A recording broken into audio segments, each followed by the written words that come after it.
हय्या अलस्सलाह।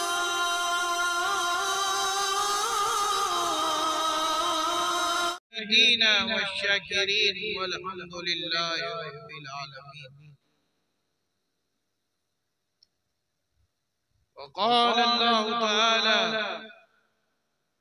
फ़ी शानि मुहम्मदिन फ़ी मक़ामिल उख़रा या अय्युहल्लज़ीना आमनू तक़ुल्लाह इन्नल्लाहा व मलाइकतहु युसल्लूना अलन नबी या अय्युहल्लज़ीना आमनू सल्लू अलैहि व सल्लिमू तस्लीमा।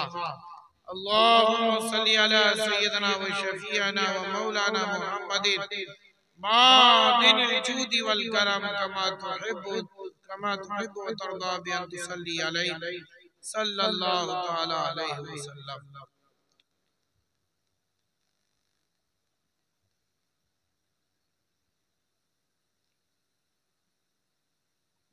महफिल मिलाद में तशरीफ लाए जुमला मुअज़्ज़ज़ उलमाए किराम, शुराए इस्लाम, नक़ीब जलसा, पर्दा नशीन, ख़वातीन इस्लाम और यहाँ रौनक अफरोज जुमला गुलामान मुस्तफ़ा, अस्सलामु अलैकुम व रहमतुल्लाहि व बरकातुहू। आप तमामी हज़रात को सरकार की आमद खूब मुबारक हो और मैं दुआ करता हूँ कि अल्लाह ताला सरकार दो आलम सल्लल्लाहु ताला अलैहि वसल्लम के आमद वाले इस महीने में हमें बहारें अता फरमाए, ऐसी ऐसी बहारें अता फरमाए कि तुम राजी हो जाओ। ऐसी ऐसी अल्लाह बहारें तुम्हें अता फरमाए कि तुम राजी हो जाओ और अल्लाह तुमसे राजी हो जाए। वक्त वाकई काफी हो गया। बादल गरजा, बिजली चमकी, बरसात हुई, कितने उन बरसात में भीगे, लेकिन ये आसमान भी तुम्हें आजमा रहा था कि तुम वाकई आशिक़े मुस्तफा हो या नहीं। उधर आसमान से बारिशें झमझम हुई, लेकिन उसके बावजूद भी तुम अपने घर को ना गए, गोया कि तुम अल्लाह की आजमाइश में कामयाब हो गए। यही ईमान वालों की निशानी है। अभी आपने मेरे बिरादर सगीर अजीजम सैयद मोइज़ अशरफ से आपने बयान समाअत किया कि जिसमें वो ईमान वाले की ईमानी हरारत को बयान कर रहे थे और आप महसूस हो रहे थे। तो दर हकीकत अल्लाह जिसे पसंद फरमाता है उससे आजमाइशें भी लेते हैं। और जब बंदा मोमिन अपनी अपनी आजमाइशों में कामयाब हो जाता है तो फिर अल्लाह तबारक व तआला फिर इनामात की बारिशें फरमाता है। अजीज दोस्तों, जिस तरह आसमान से बारिश हुई, आपके सड़क नाले भर गए, तो अल्लाह रब्बुल इज्जत बारिशें ऐसी फरमाए कि जो हमारे दामन को हमारी मुरादों से भर। क्यों भाई, आप बारिश होगी तो जाओगे? पहले पूछ रहा हूं, बताओ। अगर जाना चाहते हो तो अभी चले जाओ, खैर ही खैर पे होगे। लेकिन अगर बीच बीच में उठ उठ के भागने लगे तब? अरे बताओ, भागोगे? सही सही बताओ। हाँ, सब सोच रहे हैं क्या बोले। अरे बोलो ना भाई, जोर से बोलो। कितने लोग भागेंगे? हाथ उठाओ।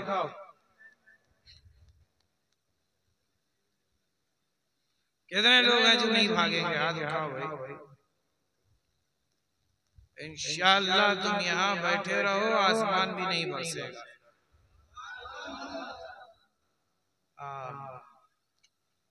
अजीज दोस्तों, बस थोड़ी देर और मुझे बर्दाश्त कर लीजिए। थोड़ी देर के लिए आपके दरमियान आ गया हूँ। भाई सुनना चाहते हो? नहीं चाहते?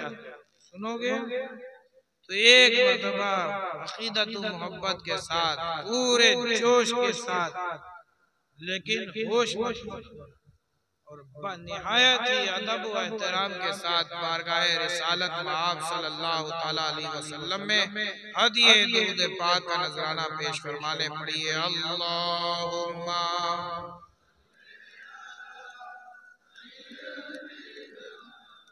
मौलाना मुहम्मद मौलाना मुहम्मद हबीबना सैयदना मौलाना मुहम्मद वाला ले सैयदना।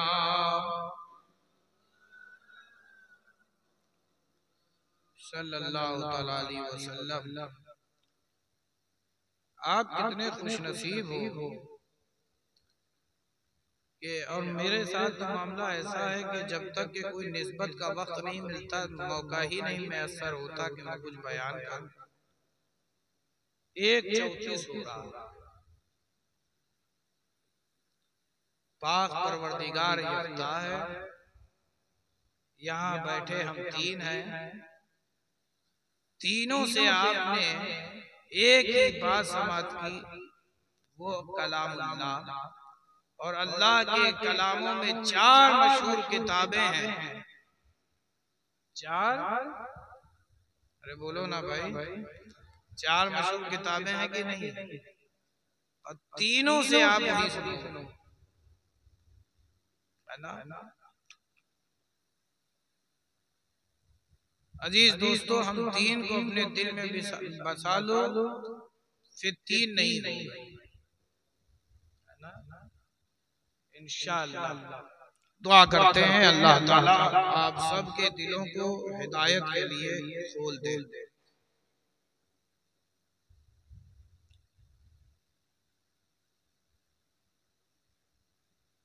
एक मर्तबा हदीये पाक का नजराना पेश फरमाने पड़िए। अल्लाहुम्मा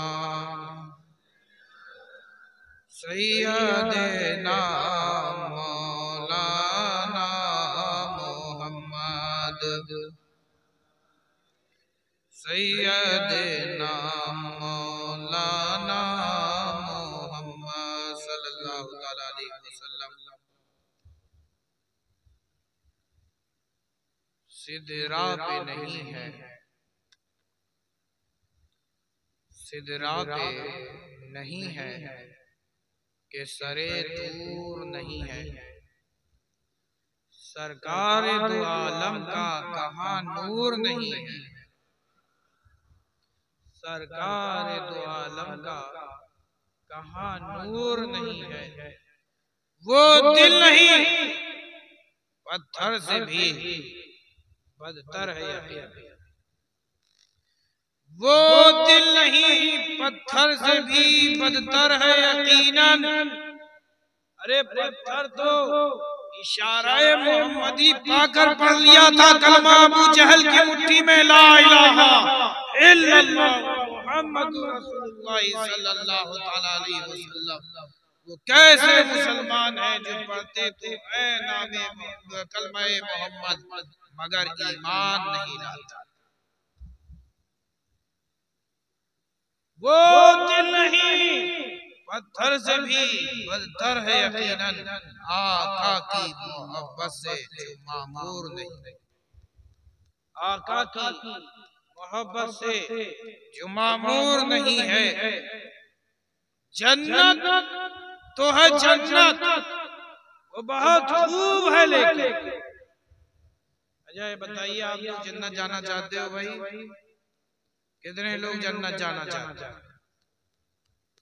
माशाअल्लाह माशाअल्लाह। अल्लाह ताला आपके उठे हुए हाथों को अपनी बारगाह में कबूल फरमाए, और मैं तो चाहता हूं कि आप बेहिसाबो किताब जन्नत में चले जाएं।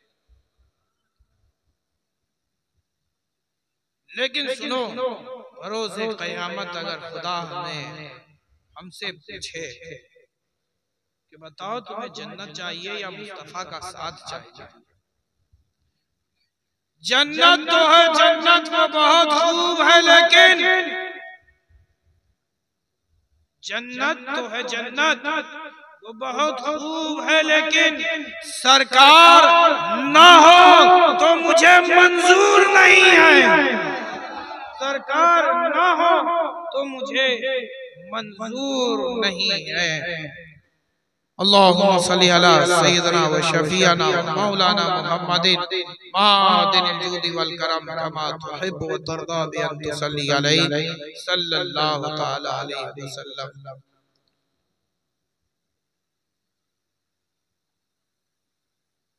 अजीज दोस्तों,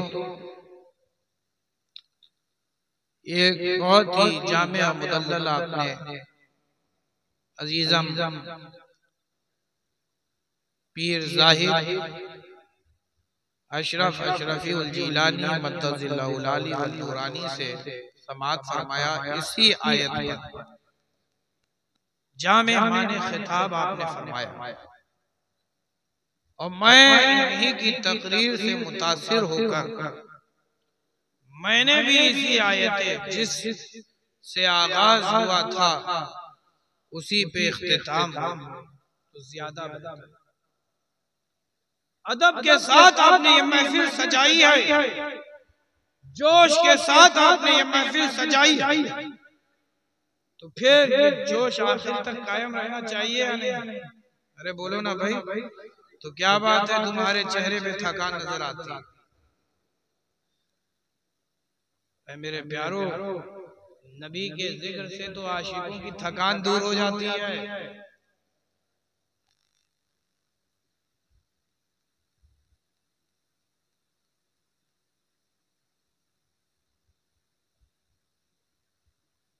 आयत करीमा इन्होंने तिलावत फरमाई, और कुछ चीजें थी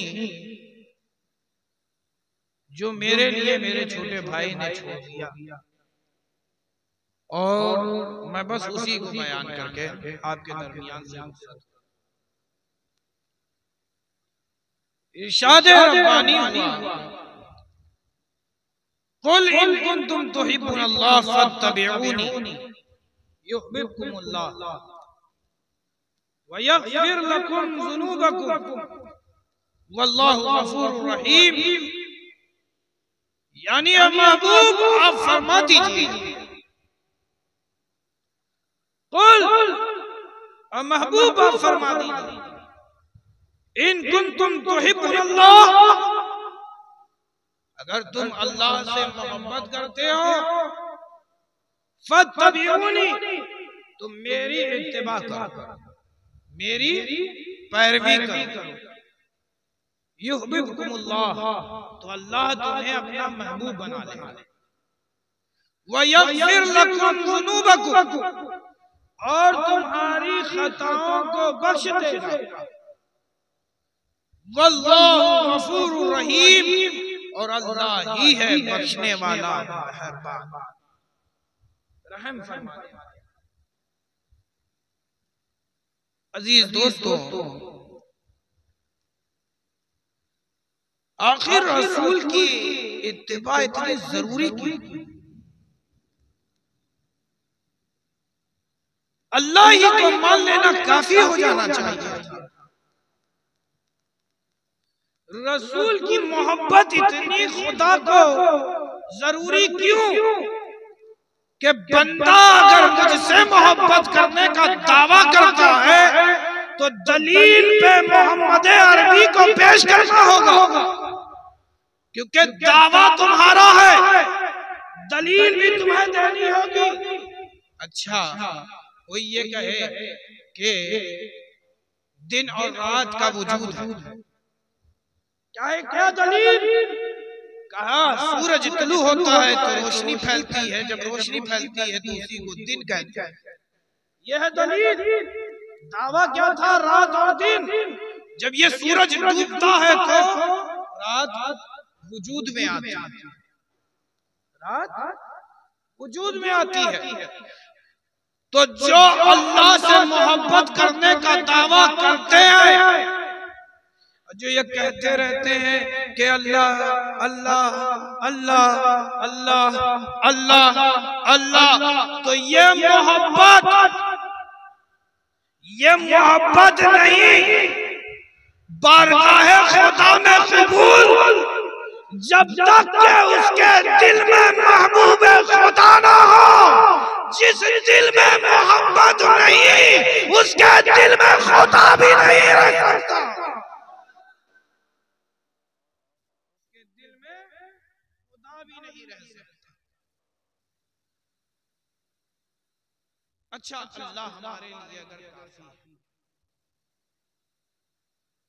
वाकई अल्लाह हमारे लिए काफी है। कब? जब तुम पक्के ईमान वाले हो, जब तुम पक्के ईमान वाले हो। अच्छा, आपको एक मिसाल दूं, आपके यहाँ आम होता है लंगड़ा, मालदा आम बड़ा मशहूर है। अभी उसमें फूल निकला ही था, कोई तोड़ ले तो बताओ आम होगा?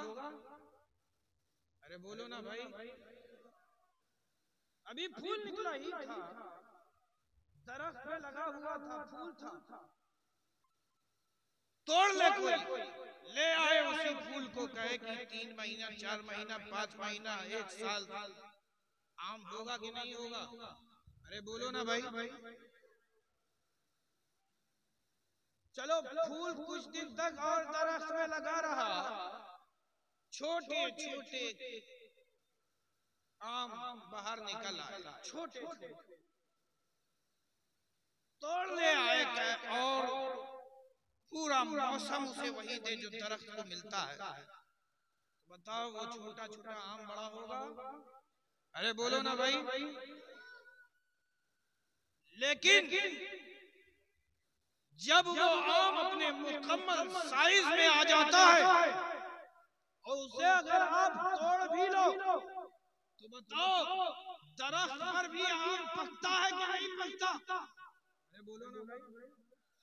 और वही कच्चा आम अगर तुम अपने घर ले आओ, कुछ दिन रखो तो बताओ पक जाएगा कि नहीं? अरे बोलो ना भाई। तो मालूम यह चला कि तुम्हें खुदा की मारिफत उसी वक्त मिलेगी जब तुम रसूल से जुड़े रहोगे। जिस तरह आम पकने के लिए दरख्त से जुड़ा रहे तो वो आम वजूद में आता है, उसी तरह अल्लाह की मारिफत पाने के लिए भी वो रसूल से जुड़ा रहना चाहिए, रसूल से जुड़ा रहना चाहिए। अच्छा, कोई कहे कि वो अल्लाह से मोहब्बत करता है, कोई कहे कि वो अल्लाह से मोहब्बत करता है, तो अब उसके लिए जरूरी है कि वो पहले उसके रसूल से मोहब्बत करे, पहले उसके रसूल से मोहब्बत करे। अल्लाह की रजा यही है, पहले हबीब फिर खुदा, पहले रसूल फिर खुदा। आप कहोगे ये कैसे? अल्लाह से पहले अल्लाह से पहले मोहम्मद को चाहो, ये क्यों कर? तो मैं उसे ये जवाब देना चाहूंगा कि जब तक कि तुम हबीब से मोहब्बत करोगे नहीं, उसकी बात मान नहीं सकते। और हम में से कोई ऐसा नहीं कायनात में जिसने अपने रब को अपनी आंखों से देखा। बताओ तुम अल्लाह को मानते हो कि नहीं मानते हो? कैसा मानते हो? अल्लाह का चेहरा है, अल्लाह की आंखें भी हैं, अल्लाह तबस्सुम भी फरमाता है, लेकिन वो जिस्मानियत से पाक, लेकिन वो जिस्मानियत से पाक है। अल्लाह कलाम फरमाता है लेकिन जुबान से पाक है। अल्लाह हर ऐब से पाक है। वही है जो हमेशा से था, हमेशा से है और हमेशा रहेगा।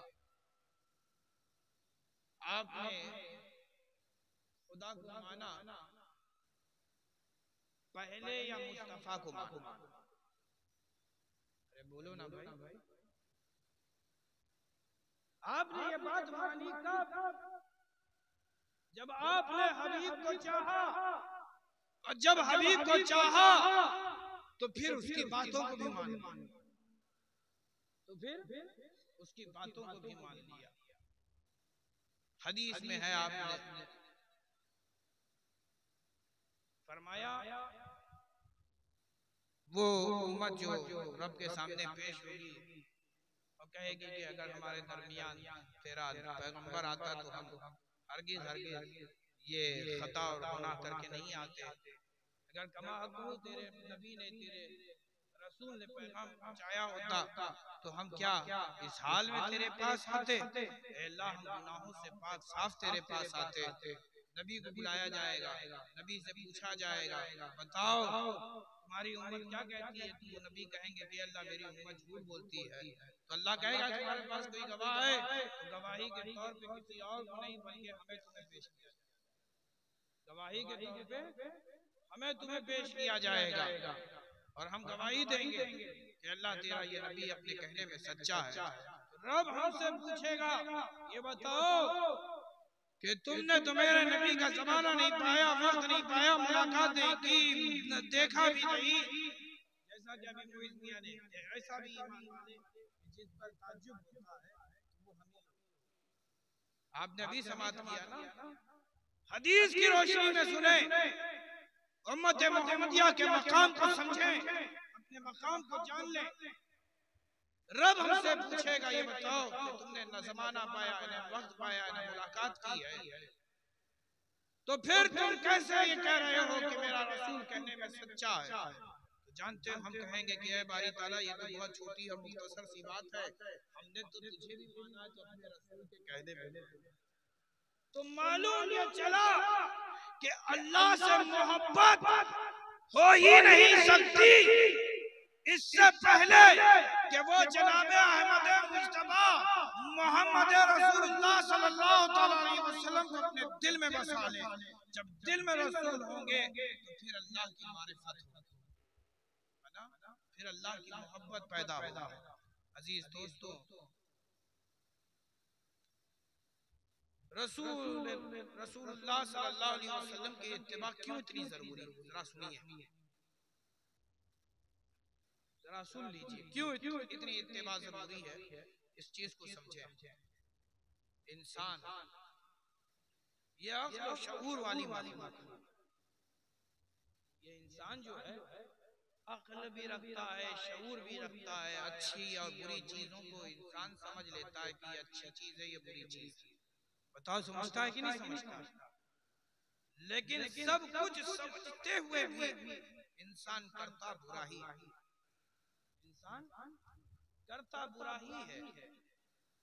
जान रहा होता है कि ये चीज उसके लिए नुकसानदेह है, लेकिन करता वही है जो उसे करना होता है। इंसान ने जब अपनी अक्ल का घोड़ा दौड़ाया, ये घोड़ा दौड़ते दौड़ते एक जगह ठहरा, कहा कितना बुलंद है। और अल्लाह बुलंदी को पसंद फरमाता है, अल्लाह बुलंदी को पसंद फरमाता है। तो आसमानों में है खुदा, अल्लाह के लिए जहद नहीं है। अल्लाह हर सिमत है लेकिन सिमतियत से पाक। अल्लाह हर जगह मौजूद है लेकिन हर जगह से पाक। वो मकाम में मौजूद हो लेकिन रहता वो ला मकाम में हो, वो हमारा खुदा। अजीज दोस्तों, अब जो बुलंदी में देखा तो आसमान में एक सूरज था जो चमक रहा था। इंसान ने सोचा कि हो ना हो यही हमारा देवता है। उसे क्या बना लिया? सूर्य देवता। उसे क्या बना लिया? सूर्य देवता के आलम को रोशन करने वाला देवता। जैसे ही सूरज डूबा, क्या नहीं ये खुदा नहीं है यहाँ, क्योंकि उसी आसमान में एक सफेद सफेद गोल गोल है जो बड़ा हसीन है, बड़ा जमील है। और अल्लाह रब्बुल इज्जत खूबसूरती को पसंद फरमाता है। हो ना हो ये आसमान में चमकने वाला मेरा खुदा है। तो उसे क्या बना लिया? चंद्र देवता, है ना? चंद्र देवता जिन्होंने चंद्रयान 3 बनाया है और भेजा है। जरा उनसे पूछो चंद्र देवता से मुलाकात हुई?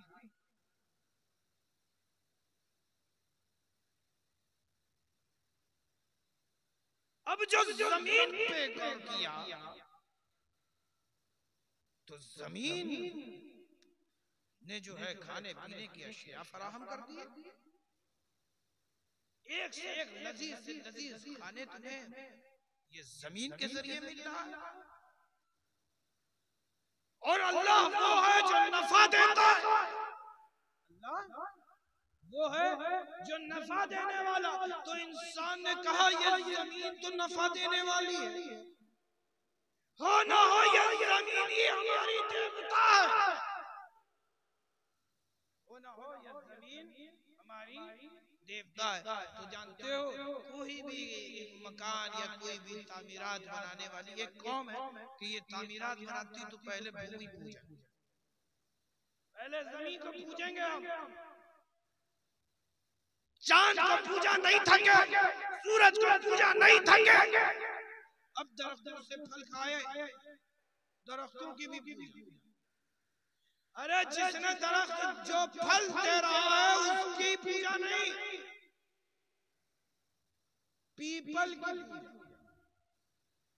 पीपल दरख्त होता है, यहाँ पे नहीं होता भाई। दरख्त को पूजा। दूध पिया गाय से, पी के मिली उसे ताकत, हो गया हट्टा कट्टा। कहा अल्लाह तो ताकत और कुव्वत देने वाला है। कहा हो ना हो यही भगवान है। और माता तो होती ही है भगवान ही है।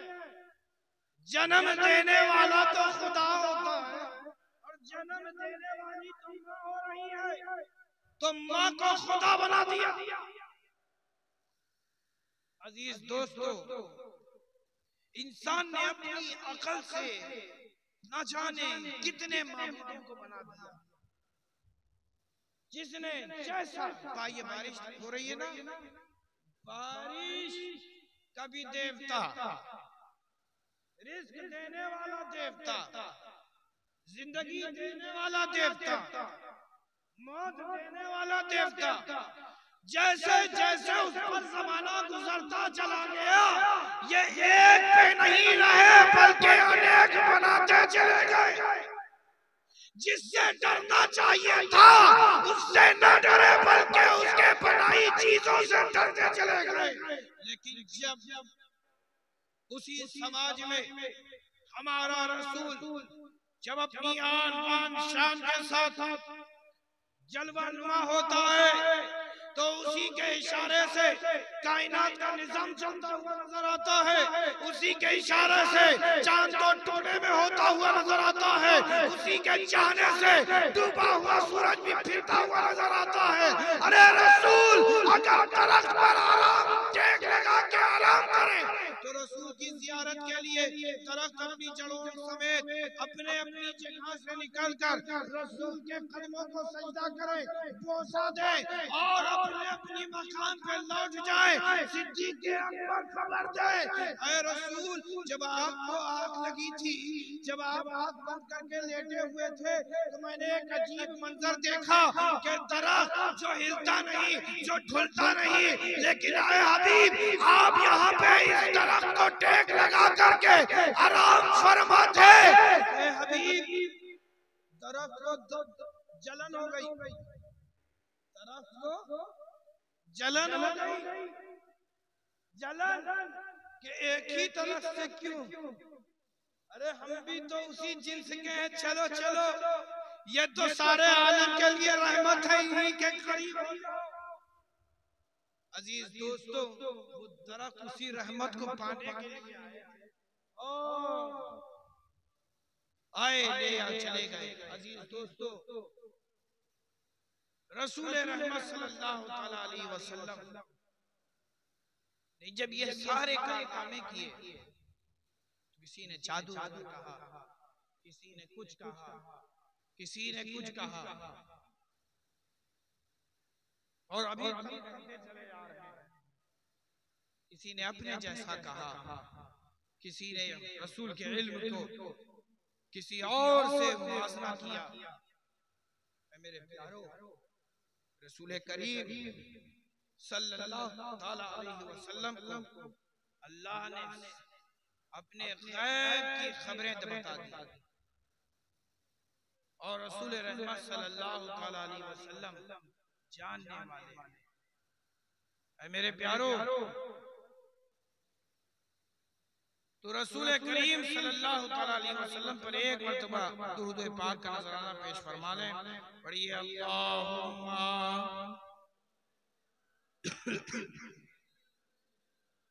मौलाना मुहम्मद।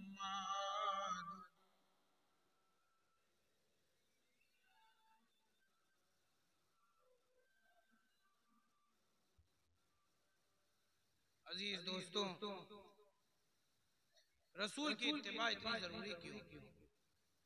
तो आपने अंजाम देखा कि इंसान ने जब अपनी अक्ल लगाई तो एक माबूद पे ना रहा बल्कि न जाने कितने माबूदों को बना डाला। हक तो ये है कि तुम्हारा बनाने वाला एक ही है, तुम्हें ये बताने वाला, तुम्हें ये शऊर देने वाला कोई और नहीं बल्कि जनाबे मोहम्मद रसूलुल्लाह सल्लल्लाहु अलैहि वसल्लम है, जिन्होंने अपने रब की मारिफत हमें दी। करीब था कि हम कहरे इलाही में मुब्तला होते, करीब था कि हम पर अल्लाह का अज़ाब नाज़िल होता, लेकिन हमें अल्लाह के कहर व गज़ब से बचाने वाला कोई और नहीं बल्कि जनाबे मोहम्मद रसूलुल्लाह सल्लल्लाहु अलैहि वसल्लम है। रसूल ने फरमाया कि एक खुदा है, मान लिया। रसूल ने कहा उसके फरिश्ते हैं, मान लिया। रसूल ने कहा उसके सारे रसूल सच्चे हैं, मान लिया। रसूल ने फरमाया कि मरने के बाद तुम्हें अल्लाह जब चाहेगा तो हयात बख्शेगा, कयामत के रोज अल्लाह तुम्हें जमा फरमाएगा, तुम्हारा हिसाब व किताब होगा, मान लिया। और ये भी मान लो, फिर जब ये सब मान लिए हो तो ये भी मान लो कि रसूलुल्लाह ने फरमाया कि अल्लाह मुझे रोज़े क़यामत शफ़ाअत कुबरा अता फरमाए। जहाँ ये सब माना वहाँ ये भी मान लो, क्योंकि ये भी हदीस रसूल रहमत सल्लल्लाहु अलैहि वसल्लम ने फरमाया कि अल्लाह मुझे शफ़ाअत का इख्तियार देगा, मैं जिसकी चाहूँगा सिफारिश करूँगा, अल्लाह उसे कबूल फरमाए। ऐ मेरे प्यारो रसूल रहमत सल्लल्लाहु अलैहि वसल्लम की इत्तिबा क्यों इतनी जरूरी? रसूल करीम सल्लल्लाहु अलैहि वसल्लम पाक है, और जिस दिल में रसूल होते हैं उसका जिस्म भी पाक होता है, उसकी रूह भी पाक हो जाती है। मैं एक बात आपसे अर्ज करूं कि रसूलुल्लाह सल्लल्लाहु अलैहि वसल्लम की इत्तिबा उनसे मोहब्बत करने वाले करते हैं। रसूल ने फरमाया कि नमाज पढ़ो, सहाबा ने नमाज पढ़ी। क्यों? क्योंकि सहाबा मोहब्बत फरमाने वाले हैं। ताबईन ने नमाज पढ़ी। क्यों? क्योंकि ताबईन भी मोहब्बत फरमाने वाले हैं। तबे ताबईन ने भी नमाजें पढ़ी। क्यों? क्योंकि तबे ताबईन भी मोहब्बत फरमाने वाले हैं। मेरे प्यारो, जो नमाज पढ़े जरूरी नहीं कि वो मोहब्बत करने वाले हैं। क्यों? कि क्या हमें मिलता है अब्दुल्ला इब्ने उबई की मिसाल। अब्दुल्ला इब्ने उबई ये वो है कि नमाज़े रसूलुल्लाह के पीछे पढ़ा करता था, कि जिसकी इबादतों को देखकर सिद्दीक़ अकबर भी रश्क करते थे, कहते थे ये जैसे खुलूस के साथ नमाज पढ़ता है, ऐसे खुलूस के साथ तो हम भी नमाज नहीं पढ़ सकते। लेकिन जब कुर्बानी देने की बारी आई तो अब्दुल्ला इब्ने उबई मुनाफिक निकला और जग रोशन हो गया, जगत रोशन हो गया कि अब्दुल्ला इब्ने उबई ईसा ही ईमान नहीं है। मेरे प्यारो, रसूल रहमत सल्लल्लाहु अलैहि वसल्लम ने फरमाया है कि झूठ ना बोलो, तो फरमाबरदारों ने कभी झूठ नहीं बोला। रसूल रहमत सल्लल्लाहु अलैहि वसल्लम ने फरमाया कीमत ना करो, तो फरमाबरदारों ने कभी कीमत नहीं की। रसूल रहमत सल्लल्लाहु अलैहि वसल्लम ने फरमाया कि कभी चुगली ना खाओ, कभी फरमाबरदारों ने कभी किसी की चुगली नहीं की। मेरे प्यारो, रसूल की इत्तिबा तो इतनी करते थे साहबा, इतनी करते थे, क्या बताऊं। एक दफा हज़रत उस्मान गनी ने कहा कि जाओ जाकर के पानी ले आओ। पानी मंगवाया, कहा वुजू करवाओ। आप वुजू करते चले जा रहे थे और मुस्कुराते चले जा रहे थे। फिर हज़रत उस्मान गनी ने कहा वुजू कराने वाले से, बताओ क्या तुम मेरे मुस्कुराने की वजह न पूछोगे? क्या तुम मेरे मुस्कुराने की वजह न पूछोगे? तो उस वुजू कराने वाले ने कहा हाँ, आप बताइए कि आप क्यों मुस्कुरा रहे हैं? वुजू आप कर रहे हैं और मुस्कुराते चले जा रहे हैं, हाथ धुल रहे हैं मुस्कुरा रहे हैं, चेहरा धुल रहे हैं मुस्कुरा रहे हैं, मसा कर रहे हैं मुस्कुरा रहे हैं, हाथों को धुल रहे हैं मुस्कुरा रहे हैं, पैरों को धुल रहे हैं मुस्कुरा रहे हैं। क्यों है उस्मान गनी आप इतना मुस्कुरा रहे हैं? तो हज़रत उस्मान गनी फरमाते हैं कि एक रोज मैंने रसूल करीम सल्लल्लाहु अलैहि वसल्लम को यहाँ वुजू करते हुए देखा और इसी हाल में पाया कि आप अपने चेहरे को धुल रहे थे तो मुस्कुरा रहे थे, अपने सर का मसा कर रहे थे तो मुस्कुरा रहे थे, अपने हाथों को धुल रहे थे तो मुस्कुरा रहे थे, अपने पैरों को धुल रहे थे तो मुस्कुरा रहे थे। और रसूल करीम सल्लल्लाहु अलैहि वसल्लम ने फरमाया ऐ मेरे सहाबा, क्या तुम ये नहीं पूछोगे कि मैं क्यों मुस्कुरा रहा हूँ? क्या तुम ये नहीं पूछोगे कि मैं क्यों मुस्कुरा रहा हूँ? तो सहाबा ने फरमाया कि अल्लाह के प्यारे महबूब आप क्यों मुस्कुराते हैं? जिस तरह तुमने मुझसे सवाल किया उसी तरह हमने भी रसूल की बारगाह में सवाल किया ए हबीब आप क्यों मुस्कुराते हैं? तो अल्लाह के प्यारे महबूब सल्लल्लाहु अलैहि वसल्लम फरमाते हैं कि जो शख्स वुजू करते वक्त अपने चेहरे को धुलता है तो अल्लाह तबारक व तआला उसके चेहरे पे जो गुनाह के असरात होते हैं उसको धुल देता है। जब अपने सर का मसा करता है तो सर ऊपर से अल्लाह तबारक व तआला सारे गुनाहों को माफ फरमा देता है।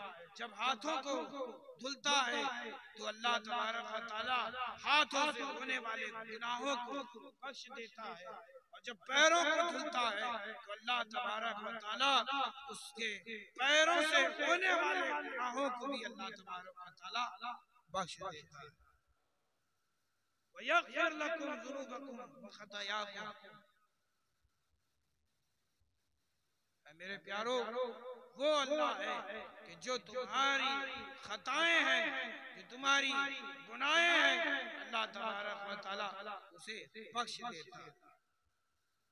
वल्लाहु गफूरुर रहीम, और अल्लाह ही है बख्शने वाला रहम फरमाने वाला। अजीज दोस्तों, हज़रत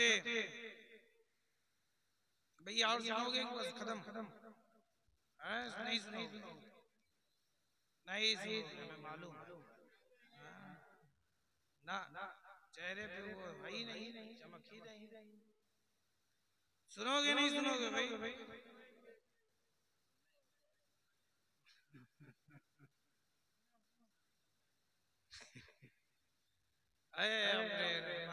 जम के बरस और इतना बरस कि कोई जा ना सके, और आज नहीं कोई आ जाए तो जा ना सके, और क्या ऐसी कुछ है ना, हाँ जब आ जाए तो इतना बरस के वो जा ना सके।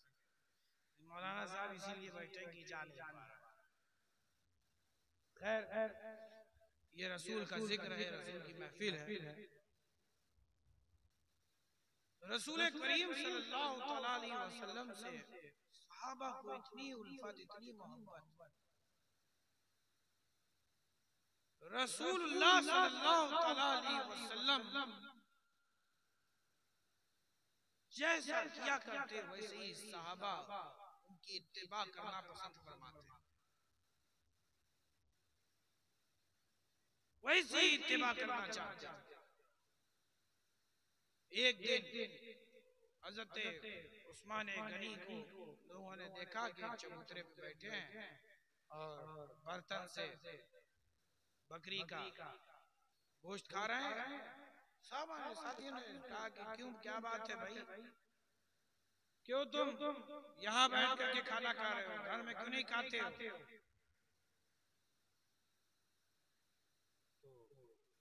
हज़रत उस्मान गनी ने कहा, सुनो सुनो, मैं यहाँ पे इसलिए खाना खा रहा हूँ क्योंकि मैंने एक मौके पे देखा था कि रसूल करीम सल्लल्लाहु अलैहि वसल्लम यहाँ बैठे हुए थे।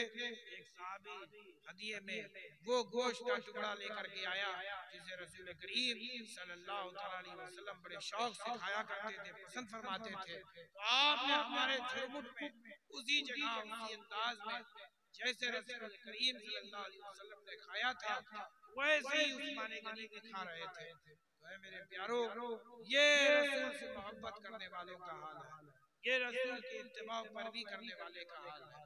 मेरे प्यारो, अल्लाह के रसूल से सच्ची मोहब्बत करो, ऐसी मोहब्बत करो कि कोई जिस तरह रसूल करीम सल्लल्लाहु अलैहि वसल्लम के हुस्न और जमाल को कोई देखता था तो फिर देखता रह जाता।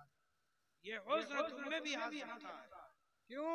क्योंकि हमारे पास भी नूरे मुस्तफा है, हमारे भी दिल नूरे मुस्तफा से जगमगा सकते हैं। और जब इसकी ख्वाहिश वक्त के इमाम अहमद रजा खान फाज़िले बरेलवी करें तो यूं करें कि चमक तुझसे पाते हैं सब पाने वाले, मेरा दिल भी चमका दे चमकाने वाले। अजीज दोस्तों, जरूरत सिर्फ इस बात की है कि रसूल करीम सल्लल्लाहु अलैहि वसल्लम की इत्तिबा करें। आप फरमा बरदार होना चाहते हो कि ना फरमान? मैं बोलो ना भाई, आप क्या चाहते हो कि रोज़े क़यामत जब आप सब उठे हो, जमा किए जाओ, तो वफादार जहाँ खड़े हो वहाँ आप हो, या जहाँ रसूल के ना फरमान? अरे बोलो ना भाई, जहाँ गौसे आजम होंगे, जहाँ करीम नवाज होंगे, जहाँ आपके पीर मुर्शिद अशरफुल औलिया होंगे, वहाँ खड़े होगे या जहाँ शैतान होगा? जोर से बोलो ना भाई, जहाँ शैतान होगा अस्तगफिरुल्लाह, कहाँ होगे? जोर से सब बोलो ना भाई, जहाँ अशरफुल औलिया होंगे वहाँ होगे। तो इंशाअल्लाह इंशाअल्लाह आपका हश्र भी वैसे ही उसी के साथ होगा। एक और हदीस पाक समाअत फरमा लीजिए, ज़हन में आ गई। अल्लाह के रसूल सल्लल्लाहु अलैहि वसल्लम के पास एक देहाती आया और वो सहाबी था, और रसूल करीम सल्लल्लाहु अलैहि वसल्लम से कहता है, मतस्सा मतस्सा, क़यामत कब आएगी, क़यामत कब आएगी, क़यामत कब आएगी? तो रसूल करीम सल्लल्लाहु तआला अलैहि वसल्लम इरशाद फरमाते हैं,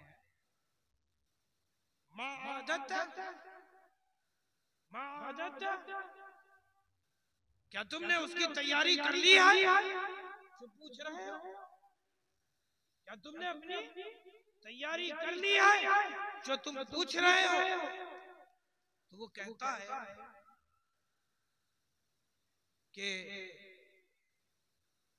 मैंने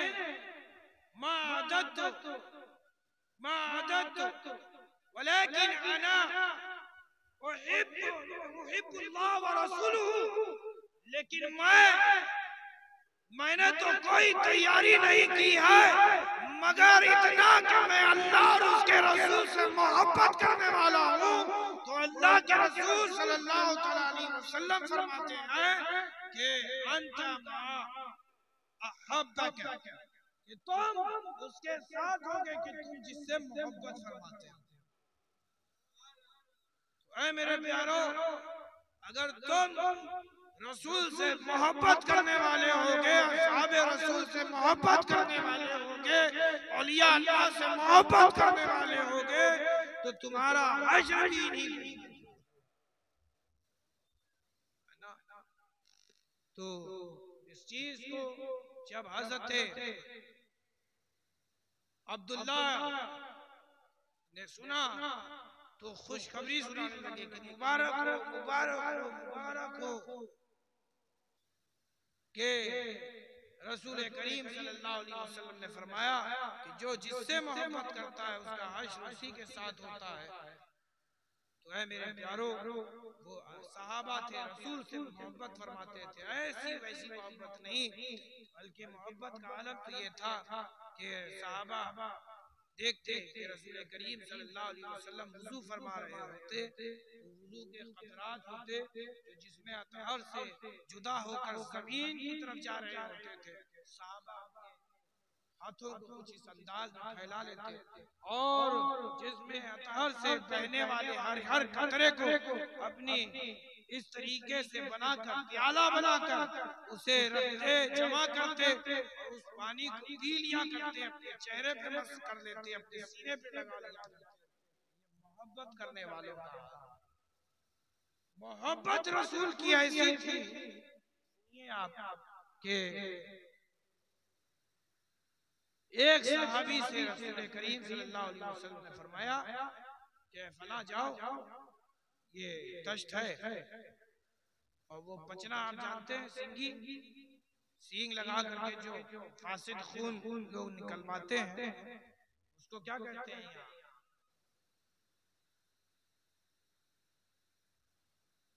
अरे जो ऐसे हिजामा हिजामा ना, उसी को हाँ चोंगा। चोंगा अभी चोंगे से करते हैं कि कब से लगा कर करते हैं? अरे बोलो ना भाई, नहीं करवाते हो? तो हिजामा करना भी रसूलुल्लाह सल्लल्लाहु अलैहि वसल्लम की सुन्नत है। रसूलुल्लाह सल्लल्लाहु अलैहि वसल्लम लगाया करते थे। इसी को कहते हैं पचना लगाना, सिंगी लगाना। तो एक मरतबा रसूल करीम सल्लल्लाहु अलैहि वसल्लम ने यही हिजामा कराया। खून था, कैसे कहूं कि वो फासिद था, मैं तो कहता हूं कि वो नूरी खून था जो नूरानी तश्त में जमा था। रसूल करीम सल्लल्लाहु अलैहि वसल्लम ने एक सहाबी को पसंद फरमाया, कहा कि ले जाओ इसे कहीं पाक मिट्टी में दफनाओ, इसे कहीं पाक मिट्टी में दफना दो। वो कैसा आशिक मुस्तफा था, मदीने की हर एक गली को, शहर मदीना की हर एक गलियों को तलाशता है, सहराओं में जाता है, मैदानों में जाता है, लेकिन जब पूरे मदीना में उसे कोई मिट्टी नजर नहीं आती कि जहां पे खून मुस्तफा को दफनाया जाए। वो क्या करता है कि उस नूरानी तश्त को अपने लबों से लगाता है और नूरानी खून को अपने उलूक से नीचे उतार लेता है। और पूरे तश्त पे जो खून के कतरात कुछ जमा होते हैं तो उसको साफ करता है, उसको चाटता है, उसको अपने चेहरे पर, अपने हाथों पर, अपने सीने पे मल लेता है और बारगाह मुस्तफा में हाजिर होता है। रसूलुल्लाह ने पूछा, क्या तुमने उसे दफना दिया? तो ये कहता है कि या रसूलुल्लाह, या हबीब अल्लाह, हाँ हाँ मैंने उसे पाक मिट्टी में दफना दिया। कहाँ? कहा या रसूलुल्लाह, या हबीब अल्लाह, मैंने पूरे मदीना की गलियां छानी, मैंने हर एक जगह देखा, लेकिन कोई मुनासिब मिट्टी नहीं मिली कि जहां पर इस नूरानी खून को मैं जगह दूं। तो मेरे इश्क ने कहा कि तू भी तो इसी मिट्टी से बना है और मुझे पाक बनाने वाला कोई और नहीं बल्कि रसूल तेरी मोहब्बत है कि जिसकी वजह से मैं पाक हो गया, सहाबी बन गया। रसूल मैंने उस खून को पी लिया।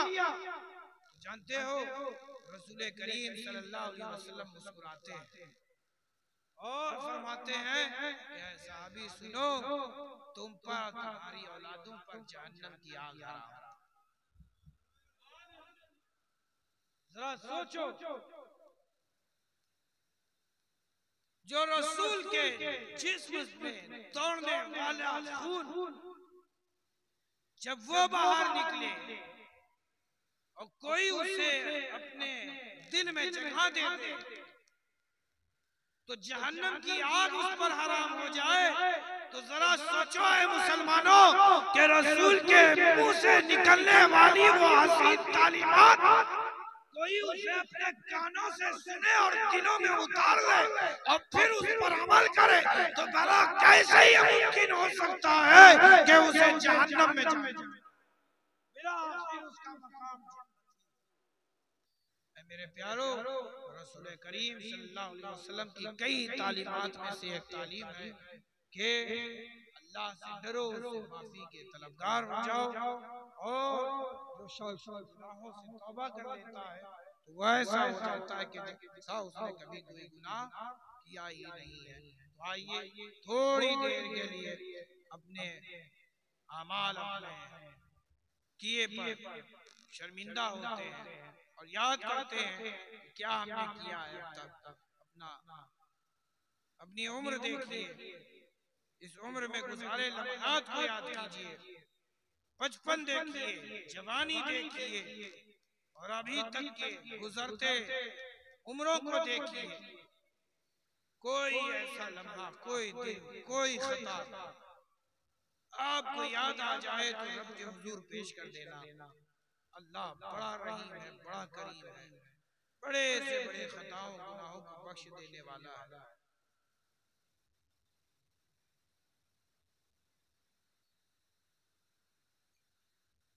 उसके लिए अपनी गर्दनों को झुका लीजिए और दिलों की तरफ तवज्जो फरमाए और तसव्वुर शेख कीजिए और अपने हाथों को अपने नाक पे रख लें।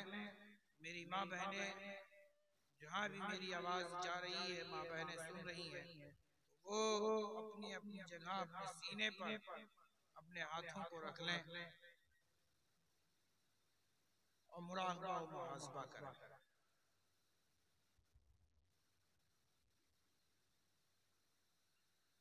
पढ़िए सभी जैसा मैं पढ़ता हूँ। ला इलाहा इल्लल्लाहु मुहम्मदुर रसूलुल्लाह सल्लल्लाहु अलैहि वसल्लम नहीं है कोई माबूद मगर अल्लाह, मोहम्मद सल्लल्लाहु अलैहि वसल्लम अल्लाह के सच्चे रसूल हैं।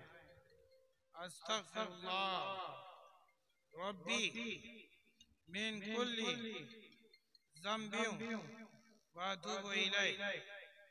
हे अल्लाह, तेरी बारगाह में सच्चे दिल से सब छोटे बड़े गुनाहों से मैं तौबा करता हूँ जिसे हमने जानकर या भूल कर किया है। ए अल्लाह, हम वसीला चाहते हैं तेरे हबीब सैयद आलम नूर मुजस्सम अहमद मुश्तबा मोहम्मद मुस्तफ़ा सल्लल्लाहु अलैहि वसल्लम का।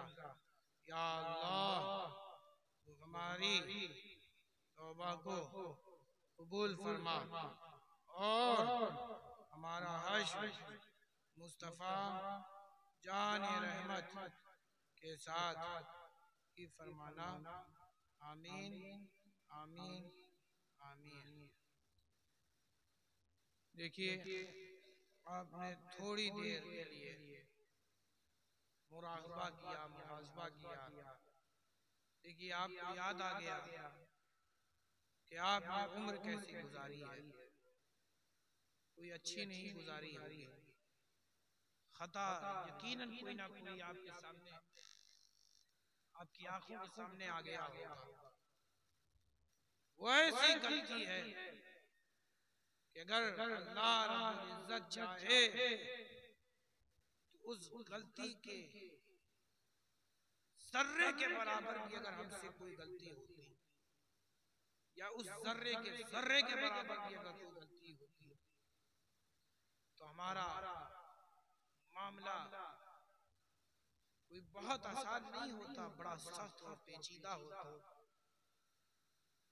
हमारा हो सकता था कि अंजाम जहन्नम के भड़कते ये आग होते, ये शोले होते, लेकिन रसूल रहमत सल्लल्लाहु अलैहि वसल्लम की हम उम्मत है। पहले की भी उम्मत से भी खताएं होती थी, वो भी माफी मांगते थे, तो हजार हजार साल तक वो तौबा करते, तब कहीं अल्लाह उनकी खता और गुनाहों को माफ फरमाता। लेकिन कुर्बान जाओ अपने नबी पर कि रसूल की वजह से, रसूल की बदौलत हमने थोड़ी देर के लिए तवज्जो की तो हमारी खताएं गुनाहें हमारे सामने आ गई, और उस पे हमने अभी अफसोस ही किया था, अभी हम शर्मिंदा हुए ही थे, अभी हमारी आंखों में पानी आ ही रहे थे, बहे ना थे। अल्लाह की रहमत बरसी, ऐसी बरसती है कि तमाम गुनाहों को उस रहमत में आपको पाक साफ कर देती है। मेरे प्यारो, आप पाक साफ हो चुके हो। जिस तरह आप पसंद करते हो कि आपके लिबास पे कादो ना लगे, बताओ ये जो कपड़ा तुमने सफेद सफेद पहना है, तुम पसंद करोगे कि तुम रोड से गुजर रहे हो और कोई गाड़ी वाला आए और तुम्हारे कपड़े को मैला करके चला जाए, पानी उछाल करके चला जाए? बताओ, खुश होते हो? जोर से बोलो ना भाई। हमार कोथा पूछते ही पार है क्या है? पूछते पारछे के पारछे ना की पारछी तुम्हें की पारछी कादों पे खुश होते हो? बोलो ना भाई। नहीं खुश होते तो जरा सोचो कि हम अपने लिबास में अगर गंदगी लग जाए तो उसे पसंद नहीं करते। वो तो हमारी रूह पे वो गंदगी लग चुकी है। जिस तरह तुम अपने कपड़े को साफ करते हो, गंदगी लग गई तो क्या उसे जला देते हो, फेंक देते हो? अरे बोलो ना भाई, क्या करते हो? उसको साफ करते हो, फिर उसको सुखाते हो, फिर उसे प्रेस करते हो, फिर उसे पहनते हो। बताओ, फिर पहनने के बाद भी खुशबू लगाते हो, पहनने के बाद भी खुशबू लगाते हो। लेकिन सुनो, रूह पे जो गुनाहों का कीचड़ पड़ चुका है, ये भी साफ हो जाता है, और इतनी जल्दी साफ होता है कि पूछो मत। और एक बार साफ हो गया तो ये खुशबू देने लगेगा। मेरे प्यारो, अपनी रूह को साफ करो, अपने जिस्म को पाक रखो, रसूल के सच्चे ताबेदार हो जाओ। तुम रसूल की ताबेदारी करोगे, रसूल की ताबेदारी ही अल्लाह की ताबेदारी है। ठीक है ना? बताइए ये अच्छा अमल है या खराब? इसको करना चाहिए नहीं करना चाहिए? तो आप खुद ईमानदारी से सच सच बताओ कि रोजाना करोगे या साल में या महीनों में, या जब हजरत तशरीफ लाएंगे तब हम कराएं, तब वो करेंगे, करवाएंगे तो हम करेंगे। अरे बोलो ना भाई, रोज करोगे या जब हजरत आएंगे? हजरत आएंगे तो नहीं करोगे, हजरत आएंगे तब भी करेंगे, और हजरत की गैर मौजूदगी में फैजान तो उनका है ही है हम पर, वो फैजान तो मौजूद ही रहेगा। और फैजान ताजुल औलिया में, फैजान पीर मुर्शिद में रहते हुए पूरे साल हम शरीयत के मुताबिक जिंदगी गुजारेंगे। अगर ये आप अहद कर लेते हो ना, आपसे अच्छा कोई नहीं, आपसे ज्यादा हसीन और जमील कोई नहीं होगा। मेरे प्यारो, तैयारी कीजिए आखिरत की। अच्छा ये बताइए, आपको कहीं जाना होता है तो आप अपने साथ क्या तैयार करते हो? अरे बोलो ना भाई, कहीं आपको जाना है, कैसा सामान, खाना पीना लेके जाते हो? अरे बोलो ना भाई, सफर नहीं करते हो क्या भाई? कलिया अच्छा,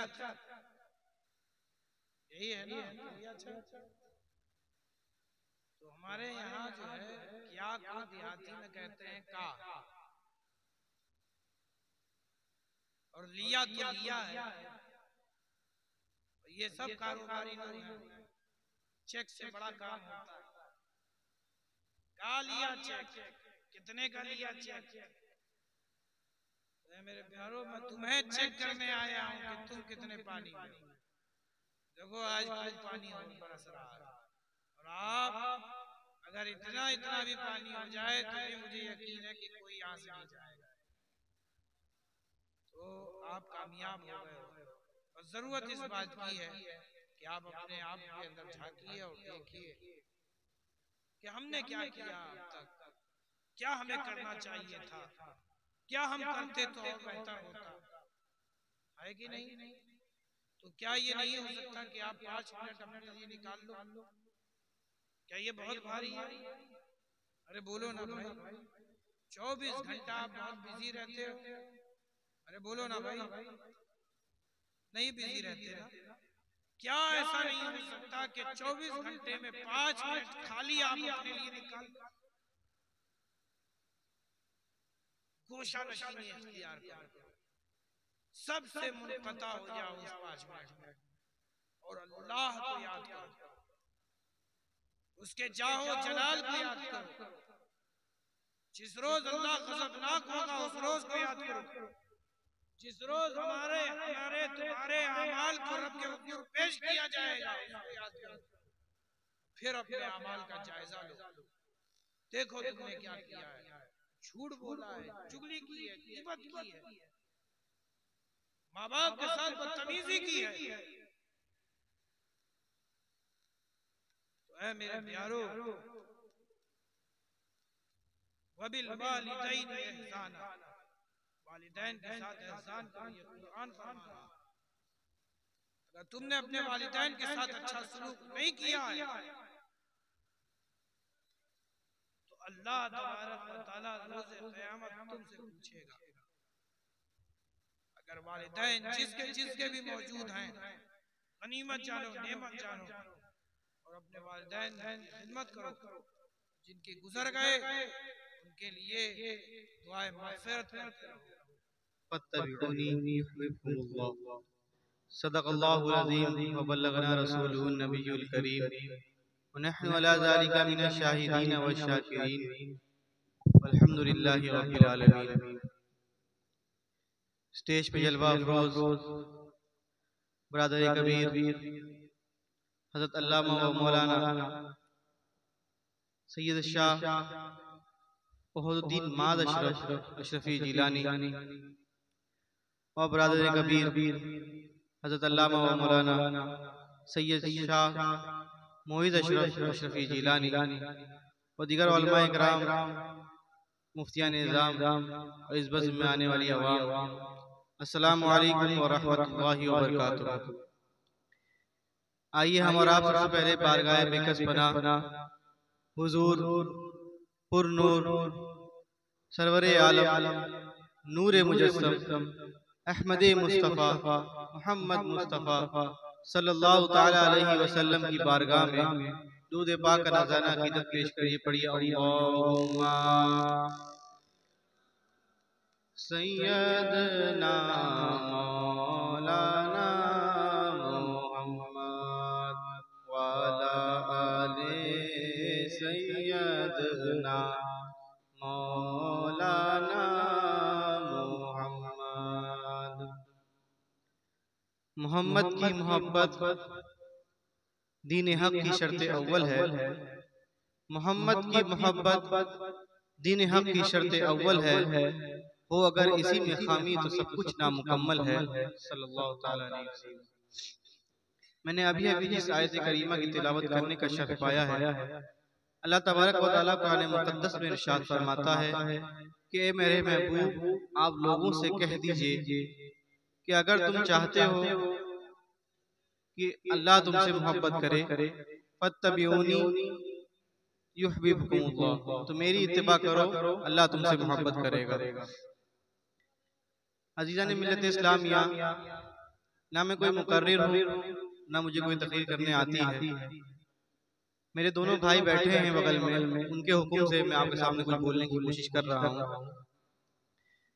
आप एक बात पे गौर करेंगे तो आपको मालूम होगा कि जब इंसान किसी दूसरे इंसान से मोहब्बत करता है तो उसकी हर एक बात उसको अच्छी लगती है। इंसान जब किसी दूसरे इंसान से सच्ची मोहब्बत करता है तो उसको हम वक्त खुश रखने की कोशिश करता है। इंसान की जब किसी से सच्ची मोहब्बत हो जाती है तो उसके दिल में बस यही आरज़ू रहती है कि मेरा महबूब मुझसे नाराज ना हो जाए, मेरा महबूब हम वक्त मुझसे राजी रहे, मैं ऐसा कोई अमल ना करूं जिससे मेरा महबूब मुझसे नाराज हो जाए।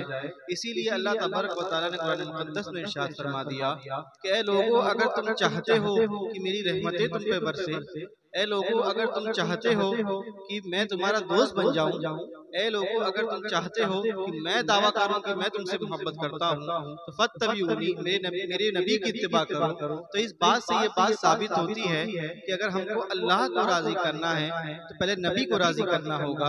अगर अपने घरों में रहमतों की बारिश करनी है तो नबी से सच्ची मोहब्बत करनी होगी। अगर हमको अपने जिंदगी में सुकून पाना है, आखिरत में निजात पाना है, तो नबी के सुन्नतों के साचे में ढलना होगा। और जैसा कि मैं नबी ने इरशाद फरमाया, नहीं युमिना अहदुकुम हत्ता अकूना अहब्बा इलैहि मिन अहलिही व मालिही वन नासी अजमईन, कि ए लोगों, तुम में से उस वक्त तक कोई मोमिन नहीं हो सकता जब तक अपने घर वालों हर इंसान मिन अहलिही व माली, अपने घर वालों माल और दौलत हर चीज से ज्यादा मुझसे ना मोहब्बत करो। इसी तरह एक हदीस में और इरशाद फरमाया, नहीं युमिना अहदुकुम हत्ता अकूना अहब्बा इलैहि मिन वालिदी व वलदी व नासी अजमईन, कि ए लोगों, तुम में से उस वक्त तक कोई मोमिन नहीं हो सकता जब तक अपने वालिदैन, अपनी औलाद और हर इंसान से ज्यादा ना मोहब्बत करो। ये दोनों हदीसों का सीधा सीधा मतलब ही यही है कि हमें अगर सबसे ज्यादा किसी से मोहब्बत करनी है तो हमारे नबी से करनी है। अपने घर से ज्यादा अगर किसी से मोहब्बत करनी है तो हमको हमारे नबी से करनी है। अपने वालिदैन से ज्यादा अगर मोहब्बत करनी है तो हमको हमारे नबी से करनी है। हर दुनिया की हर एक चीज से ज्यादा हमें किसी से अगर सच्ची मोहब्बत करनी है तो हमारे नबी से करनी है। मैं यहाँ रुक के एक छोटी सी बात कहना चाहता हूँ कि मैंने पहले बताया कि मोहब्बत का मतलब ये होता है कि महबूब मुझसे नाराज ना हो, महबूब हमेशा मुझसे राजी रहे। आज हम और आप देखें, सुबह से लेकर शाम तक, शाम से लेकर रात तक, रात से लेकर फिर सुबह तक, हमारा कौन सा ऐसा अमल है जिससे हमारे नबी हमसे खुश होते हैं? हमारा कौन सा ऐसा अमल है जिससे हमारे नबी ये कहते हैं कि ये मेरा बंदा है, ये मुझसे मोहब्बत करता है? आप खुद अपने दिलों में ये चीज को झांक के देखें कि क्या हम सच में नबी से सच्ची मोहब्बत करते हैं? मोहब्बत का तकाजा तो ये है कि अपने नबी से ऐसी मोहब्बत करें, उस इंसान से ऐसी मोहब्बत करें कि उसको हमेशा खुश रखने की कोशिश करें। अगर वो नाराज हो जाए, मोहब्बत तो ये होती है कि अगर सामने वाला आपका महबूब आपसे नाराज हो जाए तो दिल बेचैन हो जाए कि मेरा महबूब मुझसे नाराज है, उसको न खाने में मजा आए, न जीने में मजा आए। क्यों? क्योंकि उसका महबूब मुझसे नाराज है। इसी तरह रिवायत में आता है कि हजरत अबू बकर सिद्दीक रज़ी अल्लाह ताला अन्हु एक जंग में शरीक थे। उसी जंग में उनका बेटा अबू जहल की तरफ से था, मतलब हुजूर के खिलाफ जंग में शरीक था। जब जंग खत्म होती है, उसके बाद जब उनका बेटा जब ईमान ले आते हैं तो अपने वालिद से कहते हैं कि ए वालिद, दौरान जंग में 3 मरतबा मुझे मौका मिला था कि मैं आपकी गर्दन को आपके धड़ से जुदा कर दूं, लेकिन मैंने आपको वालिद समझकर आपकी वालिद आप मेरे बाप हैं, उसकी मोहब्बत मेरे दिल में जाग उठी, इसलिए मैं ये काम ना अंजाम दे सका।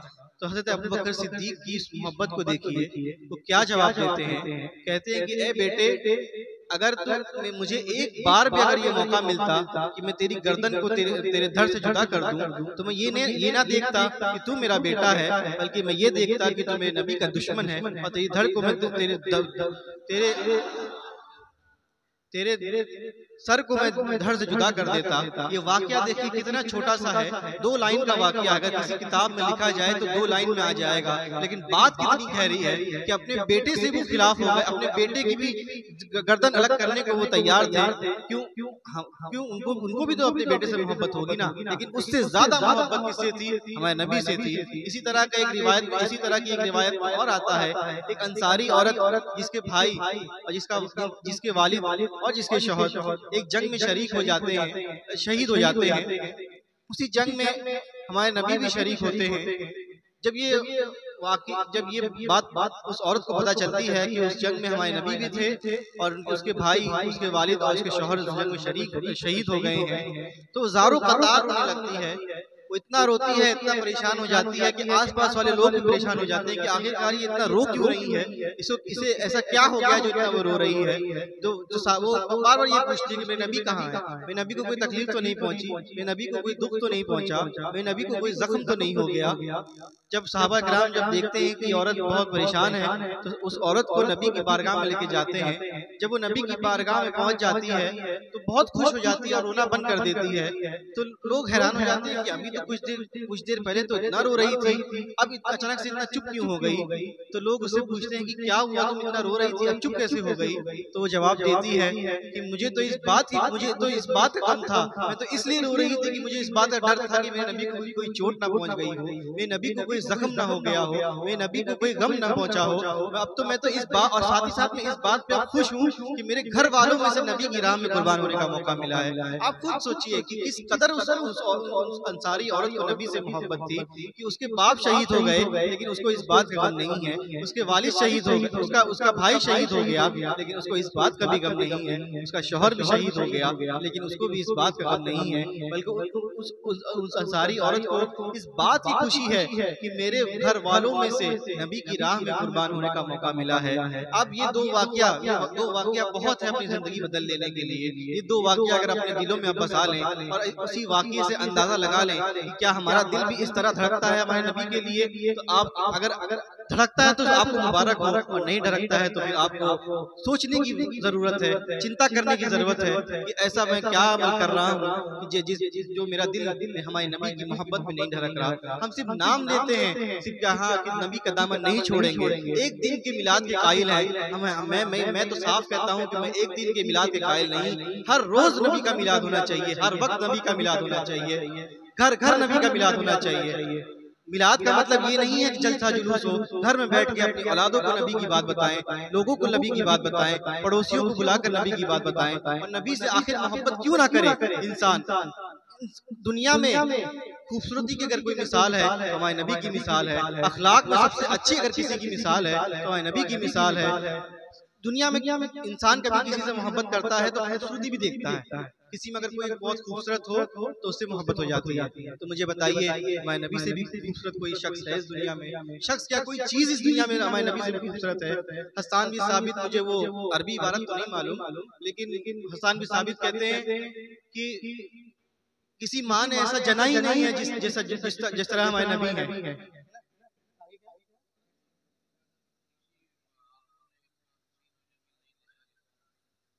किसी आंखों ने इतना हसीन और जमील देखा ही नहीं जितना हसीन और जमील हमारे नबी हैं। हसन बिन साबित सहाबी कहते हैं, और कहते हैं कि आगे ये कहते हैं कि क्या कहते हैं कि आगे ये कहते हैं कि ऐसा लगता है कि खुदा ने आपको आपकी मर्जी से बनाया है। आप खुद इस बात से अंदाजा लगा लीजिए कि हमारे नबी कितने खूबसूरत होंगे। सहाबा हमारे नबी के चेहरा तकते रह जाते। एक औरत थी हजरत महमूना बिन्त करदम, वो हुजूर की जियारत की, उनको बहुत शौक हुआ कि मैं लाओ हुजूर को देखूं, हुजूर का दीदार करूं। लेकिन जब हुजूर के दीदार के लिए गई तो हुजूर घोड़े पे सवार थे, घोड़ा या किसी सवारी पे सवार थे। तो वो बहुत कोशिश किया कि लाओ मैं हुजूर का चेहरा देख लूं, लेकिन उनसे हिम्मत ना हो सकी। अपनी नजर से हुजूर के कदम तक उठा पाई, और वो सारी फिर अपनी आखिरी उम्र तक ये बात कहती रही कि मैं मेरी आंखों से उस कदम का हुस्न नहीं उतर रहा तो मैं चेहरा क्या देखती। वो कदम का हुस्न इतना प्यारा था, वो कदम इतना खूबसूरत था कि वो मेरी सारी जिंदगी मेरी आंखों में भाग गया। अब मैंने भी ये दो बात बता दी। अब इसी से अंदाजा लगा लीजिए कि इंसान किसी से मोहब्बत करता है तो खूबसूरती देख के करता है। तो मुझे बताइए, मैं हमारे नबी से बढ़कर कोई खूबसूरत चीज होती है क्या? कोई चीज नहीं है। और एक आखिरी बात मैं बता दूं, अखलाक में अगर सबसे अफजल कोई है तो हमारे नबी हैं। उसी अखलाक की एक छोटी सी मिसाल देकर मैं अपनी बातों को कर दूंगा। एक वक्त था कि एक सहाबी हुजूम लगा के बैठे हुए थे। एक सहाबी हमारे नबी की बारगाह में आए और ज़ारो कतार परेशान थे और कहे कि या रसूल अल्लाह, मैं 3 दिन से परेशान हूँ, मैं साथ ही साथ मेरी घर वाली भी बहुत परेशान है, मेरा बेटा 3 दिन से गायब है। या रसूल अल्लाह, आप दुआ कर दीजिए कि मेरा बेटा मुझे वापस मिल जाए। मेरा जीना मुश्किल हो रहा है, मैं रह नहीं पा रहा हूँ, मेरा बेटा मुझसे गायब है। तो उसी साहबा बैठे हुए थे, उन्हीं में से किसी एक सहाबी ने कहा कि तेरे बेटे को फलां बाग में मैंने फलां बच्चों के साथ खेलते हुए देखा है। तो वो जो सहाबी थे वो दौड़ जाने लगते हैं, तेजी से वापस उस बाग की तरफ जाने लगते हैं। तो रसूल अल्लाह उस सहाबी को रोकते हैं कि ये सहाबी इधर आओ, पहले मेरी बात सुन के जाओ। तो सहाबी परेशान, पहले से इतना परेशान थे, तो हुजूर से पूछते हैं कि या रसूल अल्लाह, मैं अपने बेटे से 3 दिन से नहीं मिला हूँ, अब मुझे ये बात पता चली है तो मुझसे ये रहा नहीं जा रहा कि मैं और बर्दाश्त करूँ और रुकूं। तो मुझे बताइए कि ऐसी क्या हिकमत हो गई जो आपने मुझे रुका। तो हुजूर फरमाते हैं कि जाओ, तुम बिल्कुल जाओ, लेकिन अपने बेटे को बेटा कह के ना पुकारना, बल्कि उसके नाम से पुकारना। तो सहाबी कहते हैं कि या रसूल अल्लाह, आखिर तो बेटा तो मेरा ही है, तो अपने बेटे को अगर मैं बेटा ना कह के पुकारूं कि ए बेटे आजा, मैं आ गया तेरा बाप, आजा मेरे पास आजा, ए लाल, ऐसा करके ना पुकारूं, तो अगर ऐसा करके पुकारूं तो इसमें क्या खराबी है, इसमें क्या हर्ज है? तो रसूल अल्लाह की बस इतनी छोटी सी बात को आप अपने दिलों में बसा लीजिए। इंशाल्लाह अगर ये बात आपके दिल में असर कर गई तो इस दुनिया में भी आप कामयाब हो जाएंगे और आखिरत में भी कामयाब हो जाएंगे। यकीन से कहता हूँ कि रसूल अल्लाह ने कहा कि हो सकता है कि जिन बच्चों में तेरा बेटा खेल रहा है उन बच्चों में कोई यतीम हो, और जब तू अपने बेटे को बेटा कह के पुकारेगा कि ए बेटे, ए मेरे लाल, तो हो सकता है कोई यतीम हो, उसके दिल को दुख पहुंचेगा कि काश मेरा भी कोई बाप होता, काश मेरी भी कोई माँ होती, मुझे भी इस तरह आवाज देती, मुझे भी इस तरह बुलाती, मुझे भी इस तरह प्यार करती। तो अब वाकया मैं छोटे छोटे वाकया आपको बयान कर रहा हूँ, लेकिन उसकी बातें देखिए कितनी गहरी है। बस अपनी बातों को मैं इसी पे खत्म करूंगा कि अपने नबी से सच्ची मोहब्बत करिए। हमारा दीन सबसे अच्छा, हमारी अखलाक हमारे नबी के अखलाक सबसे अच्छे, हर चीज सबसे आला दर्जे का हमारे दीन में है। लेकिन मुसलमान की आज हैसियत सबसे आखिरी दर्जे की है। एक छोटी सी बात और याद आ गई, बता दूं कि एक काफिर ये कहता है कि मुसलमान बहुत कमजोर है, अगर मुसलमानों की ताकत देखनी है तो फजर में नमाज मस्जिद में जाके देख लो, फजर की जमात के वक्त मस्जिद में जाके देख लो, जितने मुसलमान वहां दिखाई देंगे बस वही मुसलमान है, वही असल मुसलमान है। और साथ ही साथ उसने ये भी कहा कि अगर जिस तरह जुमा और ईद में मुसलमान फजर में जमा होने लग जाएं, तो उस वक्त अपनी टोपी उतार कर मुसलमानों के कदम में रख देना, उनके हाथ पे बैत कर लेना, उनसे जंग ना करना, वो इतने ज्यादा ताकतवर होंगे कि उनसे कोई जीत ना सकेगा। मेरी बात आप समझ रहे हैं ना? बस अपने नबी से सच्ची मोहब्बत करें, और न मोहब्बत का तकाजा यही होता है, मैं बार बार यही कह रहा हूँ कि मोहब्बत का मतलब ही यही है कि अपने नबी को, अपने रसूल को, जिसको भी आप मोहब्बत करते हैं उसे आप नाराज नहीं होने देंगे।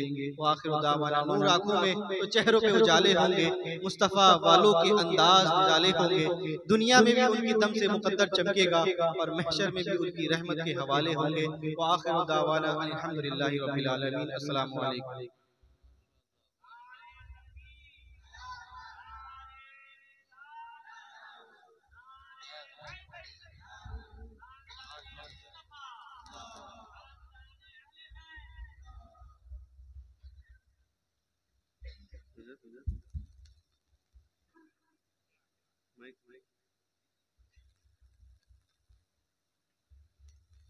सुभान अल्लाह, सुभान अल्लाह। यह आपकी मोहब्बत है कि इस बरसात के मौसम में, इस मूसलाधार बारिश में भी आप हजरत के बयानात को सुनने के लिए बैठे हुए हैं।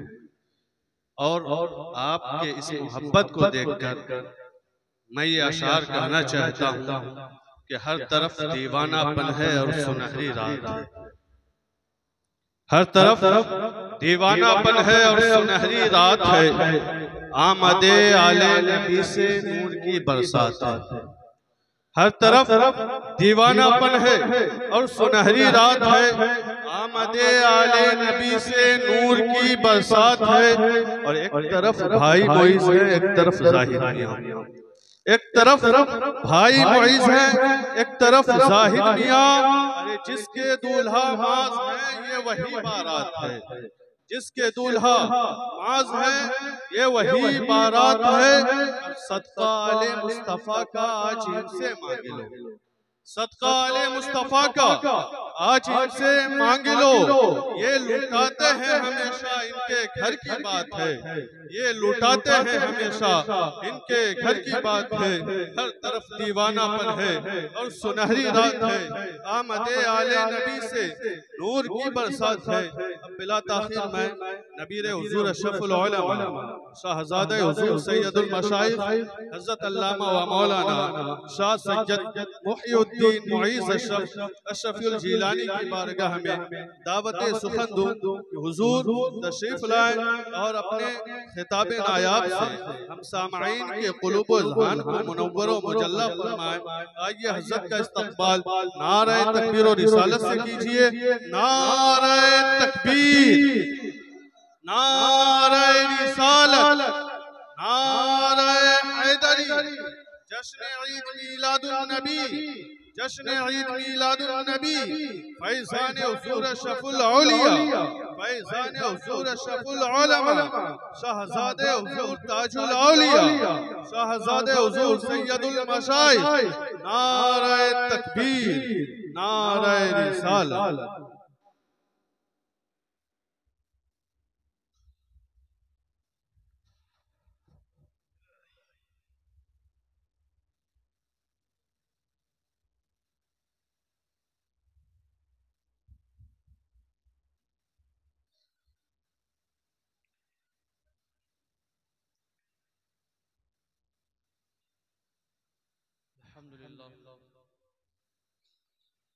अल्हम्दुलिल्लाहिल्लज़ी अब्दल अफ़लाक वल अर्दीन वस्सलातु वस्सलामु अला मन काना नबिय्यन व आदम बैनल माइ वत्तीन व अला आलिहि व अस्हाबिहि अजमईन।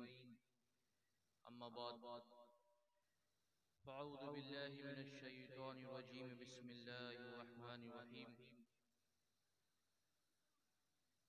इन्नल्लाह व मलाइकतहु युसल्लूना अलन नबी या अय्युहल्लज़ीना आमनू सल्लु अलैहि व सल्लिमू तस्लीमा। सदक़ल्लाहुल अज़ीम व सदक़ रसूलुहुन नबियुल अमीनुल मतीनुल करीम व नहनु अला ज़ालिका लमिनश शाहिदीन वश शाकिरीन वल्हम्दुलिल्लाहि रब्बिल आलमीन। स्टेज पर रौनक अफरोज बरादरान कबीर नबीर हुजूर अशरफुल औलिया व उलमा शहजादे हुजूर ताजुल औलिया हज़रत अल्लामा व मौलाना अलहाज शाह सैयद अहमदुद्दीन माज़ अशरफ जिलानी और बरादरान सगीर सैयद पीर ज़ाहिद अशरफ जिलानी और तमाम उलमाए किराम शोराए इस्लाम नकीब जलसा और दूर व नज़दीक से तशरीफ़ फरमाने वाली प्यारी प्यारी अवाम, अस्सलामु अलैकुम व रहमतुल्लाहि तआला व बरकातहू। अस्सलामु अलैकुम व रहमतुल्लाहि तआला व बरकातहू।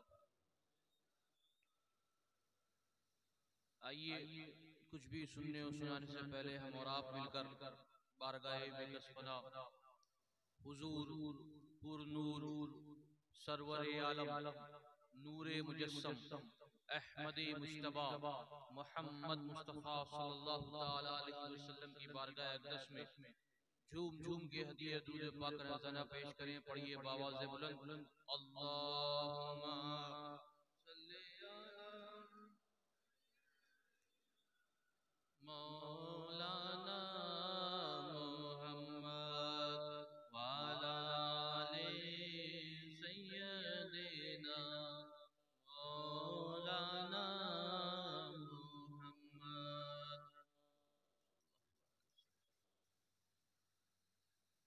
ये वक्त कोई ऐसा वक्त नहीं कि इसमें कोई लंबी चौड़ी तकरीर की जा सके। मुझसे कबल माशाअल्लाह से मेरे भाई सैयद पीर ज़ाहिद अशरफ ने दिलों को छूने वाले अल्फाज बयान किए और यकीन जानिए कि जो चीज इन्होंने बयान की है अगर उस पर कोई अमल करे तो गुनाहों की तरफ से फेर कर सीधे राह पर ले जाएगा। मैं भी उसी तर्ज पे कुछ बातें आगे बयान करना चाहता हूँ, आप लोग कुछ सुनना चाहेंगे?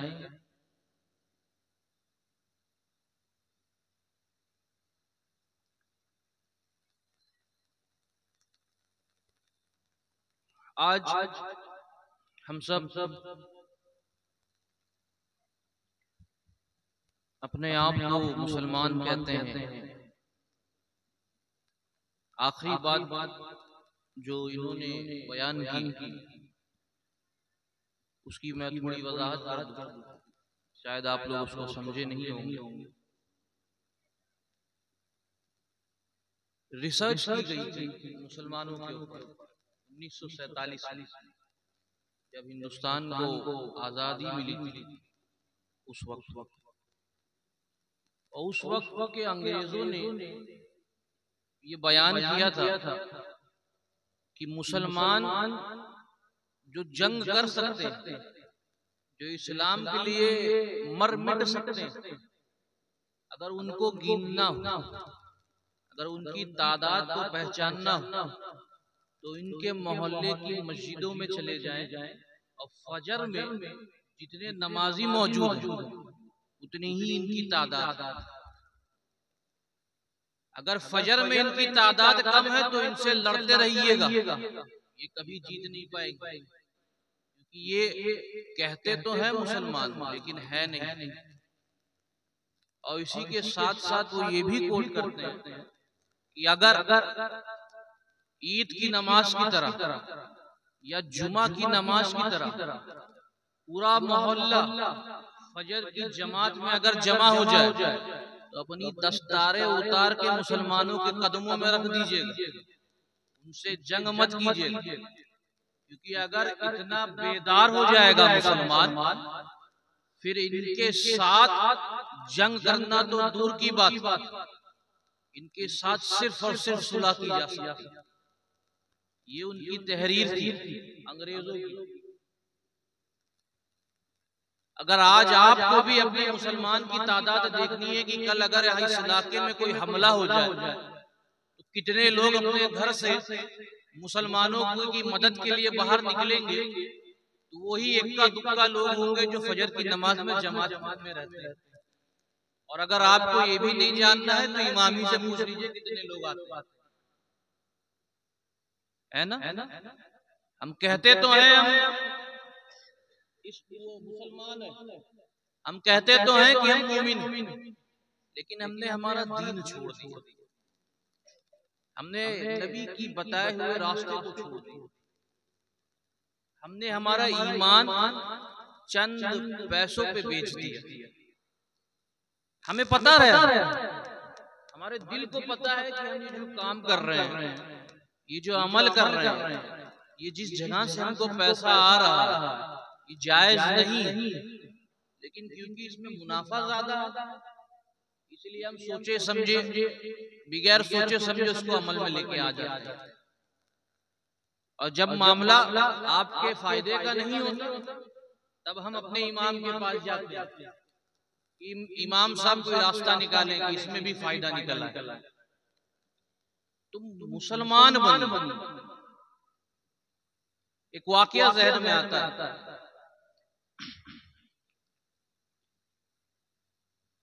कि मोमिन कौन होता है? मोमिन कौन? जब आप तारीख का मुताला करेंगे तो फतेह रोम के बाब में एक वाकया दर्ज है कि मदीने शरीफ से दो नौजवान शख्स फतेह रोम के लिए निकलते हैं, लेकिन उस जंग में वो दोनों नौजवान और उनके साथ दीगर मुसलमान कैद कर लिए जाते हैं। रोम का बादशाह जो रहता है वो कुछ लोगों को कैदी बना लेता है और कैदी बनाने के बाद एक एक करके सबको कत्ल करता है। वो दो नौजवान थे, नौजवान भाई थे, हट्टे कट्टे अरब नौजवान भाई। उसमें से एक को शहीद कर दिया जाता है। क्या कर दिया जाता है? शहीद कर दिया जाता है। दूसरे को बादशाह शहीद करने ही वाला रहता है कि वजीर आ जाता है और कहता है कि बादशाह सलामत। ये नौजवान मुसलमान, इसे अपने दीन की ज़्यादी पहचान नहीं, इसे अपनी शरीयत की ज़्यादी पहचान नहीं, ये सिर्फ नारे तकबीर नारे रिसालत तक मौजूद महदूद। 40 दिन मुझे इसको दे दीजिए, 40 दिन के लिए ये नौजवान आप मेरे उसमें दे दीजिए, मैं इसका ईमान बदल के इसको यहूदी बना दूंगा। सिर्फ 40 दिन। ये वो जमाना था जब लोग अपने सरों को अपने बदन से जुदा करने के लिए खौफ नहीं खाते। और अगर आज किसी को कह दिया जाए कि ऐसा मामला है तो कोई अपने दरवाजे की कुंडी को भी नहीं हिलाएगा। वो जमाने में यहूदी लोग कहते थे कि 40 दिन में नौजवान मुसलमानों का हम ईमान बदल लेंगे। सोचिए अगर वो जमाने में 40 दिन का वादा कर रहे थे तो आज के वक्त तो 4 घंटे का वादा कर रहे हैं, क्योंकि हमारा ईमान तो इतना कमजोर हो गया। कहा बादशाह सलामत 40 दिन के लिए ये नौजवान को मुझे दे दीजिए, मैं इसके ईमान को बदल दूं। बादशाह कहता है ठीक है 40 दिन है तुम्हारे पास, अगर ये यहूदी बन जाता तो ठीक है, वरना मैं इसे कत्ल कर दूंगा। अब वजीर उस नौजवान शख्स को एक हसीन और जमील बाग में लेके जाता है। हर तरीके का फल फूल वहां पे मौजूद होता है। उस बाग में कैद करके उसको रख देता है। हर जिंदगी की हर रिहाइश उसके पास मौजूद है। ठंडी हवाएं चल रही है, फले फूल है, जो खाना है वो खाओ, लेकिन बाग से बाहर नहीं आ सकते। और फिर वो वजीर अपनी बेटी के पास जाता है।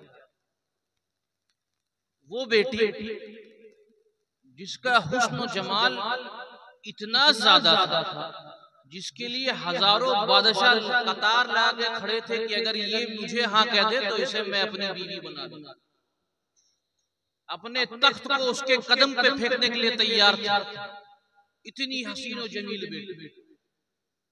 वजीर ने अपनी बेटी से कहा कि बेटी, तेरे पास 40 दिन है, तुझे जो करना है वो कर, लेकिन इसका ईमान बदल दे, इसे यहूदी बना दे।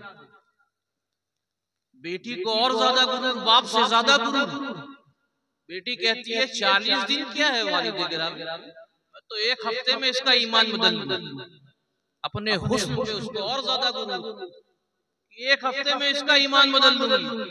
तो नौजवान है, ऐसे ही फिसल जाएगा। बेटी बाग में आती, नौजवान शख्स, लेकिन ईमान मजबूत। नौजवान शख्स लेकिन दिल में चिराग इश्क़ मुस्तफा की लौ जल रही। जैसे देखता है कि ऐसा कुछ माहौल होने जा रहा है, फौरन नमाज के लिए खड़े हो जाए। नमाज पढ़ते रहता है हत्ता कि रात आ जाती, नमाज से हटता नहीं। सेहरी का वक्त होता, सेहरी कर लेता और रोजा रख लेता। फिर नमाज के लिए खड़े हो जाता। जब थक के चूर हो जाता था तो सो जाता था, और सो के जैसे उठता था फिर कुरान की तिलावत में लग जाता था, और जब कुरान की तिलावत से फारिग होता तो फिर नमाज में लग जाता। तहज्जुदे पढ़ता रहता, कुरान पढ़ता, अल्लाह का जिक्र करता, हल्क़ाए जिक्र करता, लेकिन औरत की तरफ निगाह उठाकर एक बार भी नहीं देखती।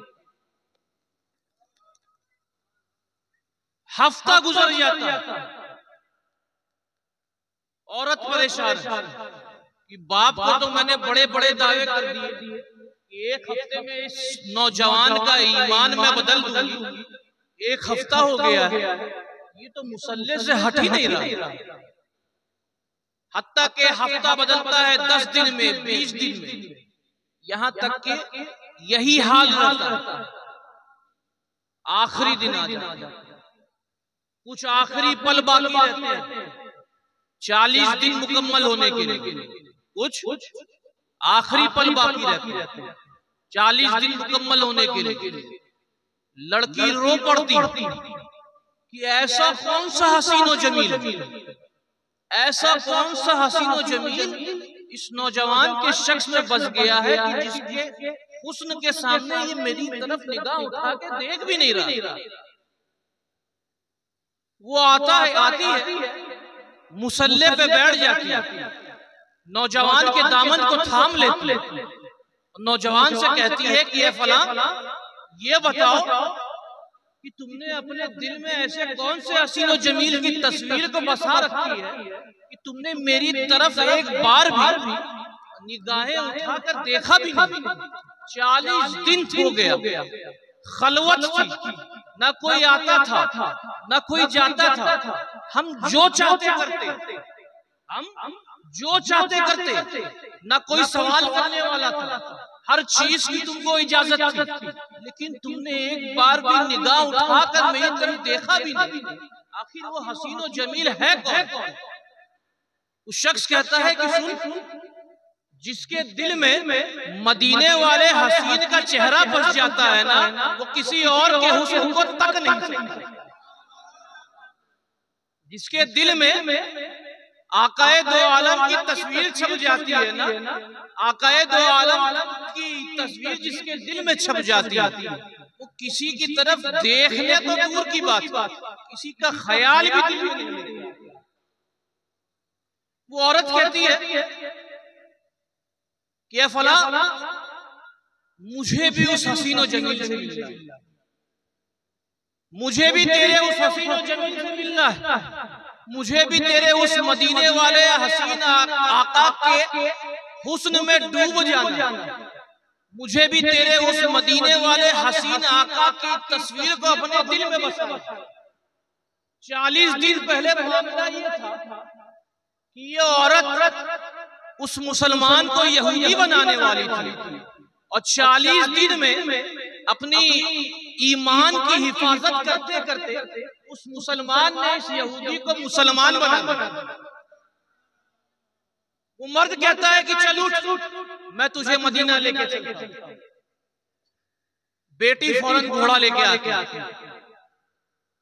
घोड़ा लेके आती है, दोनों घोड़े पे सवार होते हैं और बाग से भाग निकलती है। बाप को पता चलता है, बादशाह को पता चलता है, बादशाह अपनी फौज भेजता है कि दोनों को जहां मिले वहीं कत्ल कर। बादशाह के लिए तो बड़ी शर्मिंदगी की बात कि कहां मैं इस नौजवान को कत्ल करने वाला था और कहां ये इसका मैं ईमान बदलने वाला था और कहां ये वजीर की बेटी का ही ईमान बदलने वाला था। वो दोनों घोड़े पर सवार हो जाते हैं और घोड़े को दौड़ाते हुए निकल जाते हैं। थोड़े दूर आगे पहुंचते हैं कि सामने से एक काला सा घोड़ा और एक काली सी कमली ओढ़ के एक शख्स घोड़े को सटपट दौड़ाते हुए लेके आते। दोनों को लगता है कि बादशाह की फौज हमको आगे से घेर चुकी। ये दोनों को भी यकीन हो गया था कि अब तो लड़ना है, मारना है या मरना है। दोनों अपनी तलवारें अपने जीन से निकाल लेते, बोले अब जो आएगा सबको जहन्नुम के राह ही उतारेंगे या तो खुद शहीद होंगे। दोनों अपनी तलवारें निकाल के नंगी तलवारों को लहराते हुए उस घोड़सवार की तरफ पहुंचते हैं। घोड़सवार की तरफ पहुंच के पूछते हैं कि ये घोड़सवार कौन हो तुम? घोड़सवार अपने घोड़े से नीचे उतरता है, अपनी कमली को उठाता है, तो ये और कोई नहीं बल्कि उस नौजवान का जिसको बादशाह सलामत ने 40 दिन पहले शहीद कर दिया था, ये उसका वही भाई।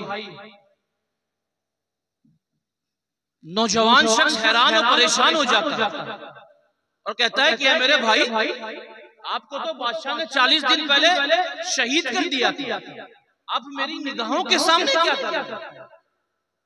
अब वो शहीद भाई के अल्फाज सुनिए, ये जिसने अपने ईमान की हिफाजत की है ना, ये उसके लिए अल्लाह की जानिब से तोहफा देखा। भाई कहता है कि हाँ, तुमने मुझे देखा तो है कि मुझे बादशाह ने शहीद कर दिया, लेकिन जो 40 दिन तुमने अल्लाह के लिए रियाजत किया, अल्लाह के लिए अपने ईमान की हिफाजत की, 40 दिन तक जो तुमने अल्लाह का जिक्र किया, अपने ईमान की हिफाजत की, तो अल्लाह ने मुझे यानी तुम्हारे भाई को जन्नत से भेजा है। तुम्हारे भाई को जन्नत से भेजा है ताकि तुम दोनों का निकाह मैं रास्ते में करवा दूं, ताकि तुम्हारा रास्ता आसान हो।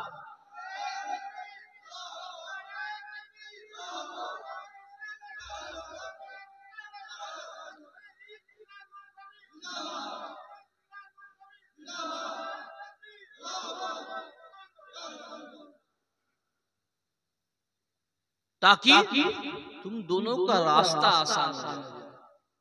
अब जरा सोचिए, इस वाकये से हमें समझ में क्या आता है कि वो नौजवान शख्स जिसने 40 दिन खलवत में रहने के बावजूद अपने ईमान की हिफाजत की, और अब आप आज के मुसलमान को देखो, क्या 4 घंटे अगर वो किसी औरत के साथ खलवत में रहे तो क्या वो अपने ईमान की हिफाजत कर पाए? सोचने की बात। हदीस में आता है, याती अलन्नासी ज़मन यज्तमीऊना व युसल्लूना फिल मसाजिद व लैसा फीहिम मुमिन। लोगों के ऊपर एक ऐसा जमाना भी आएगा कि वो लोग मस्जिदों में जमा होकर बाजमात नमाज़ें अदा करें, लेकिन उनमें से कोई भी मोमिन नहीं।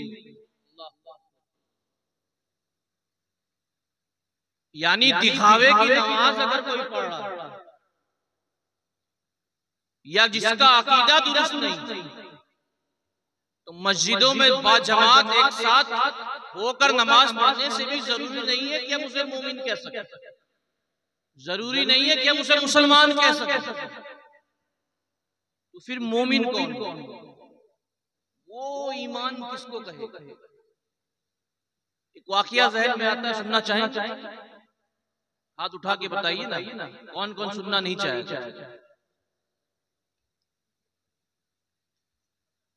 नबी पाक सल्लल्लाहु अलैहि वसल्लम अपने सहाबा इकराम से पूछते हैं कि ऐ सहाबा, ये बताओ तुम्हारे नजदीक वो लोग कौन है जिनका ईमान तुम्हें हैरान और परेशान करता है?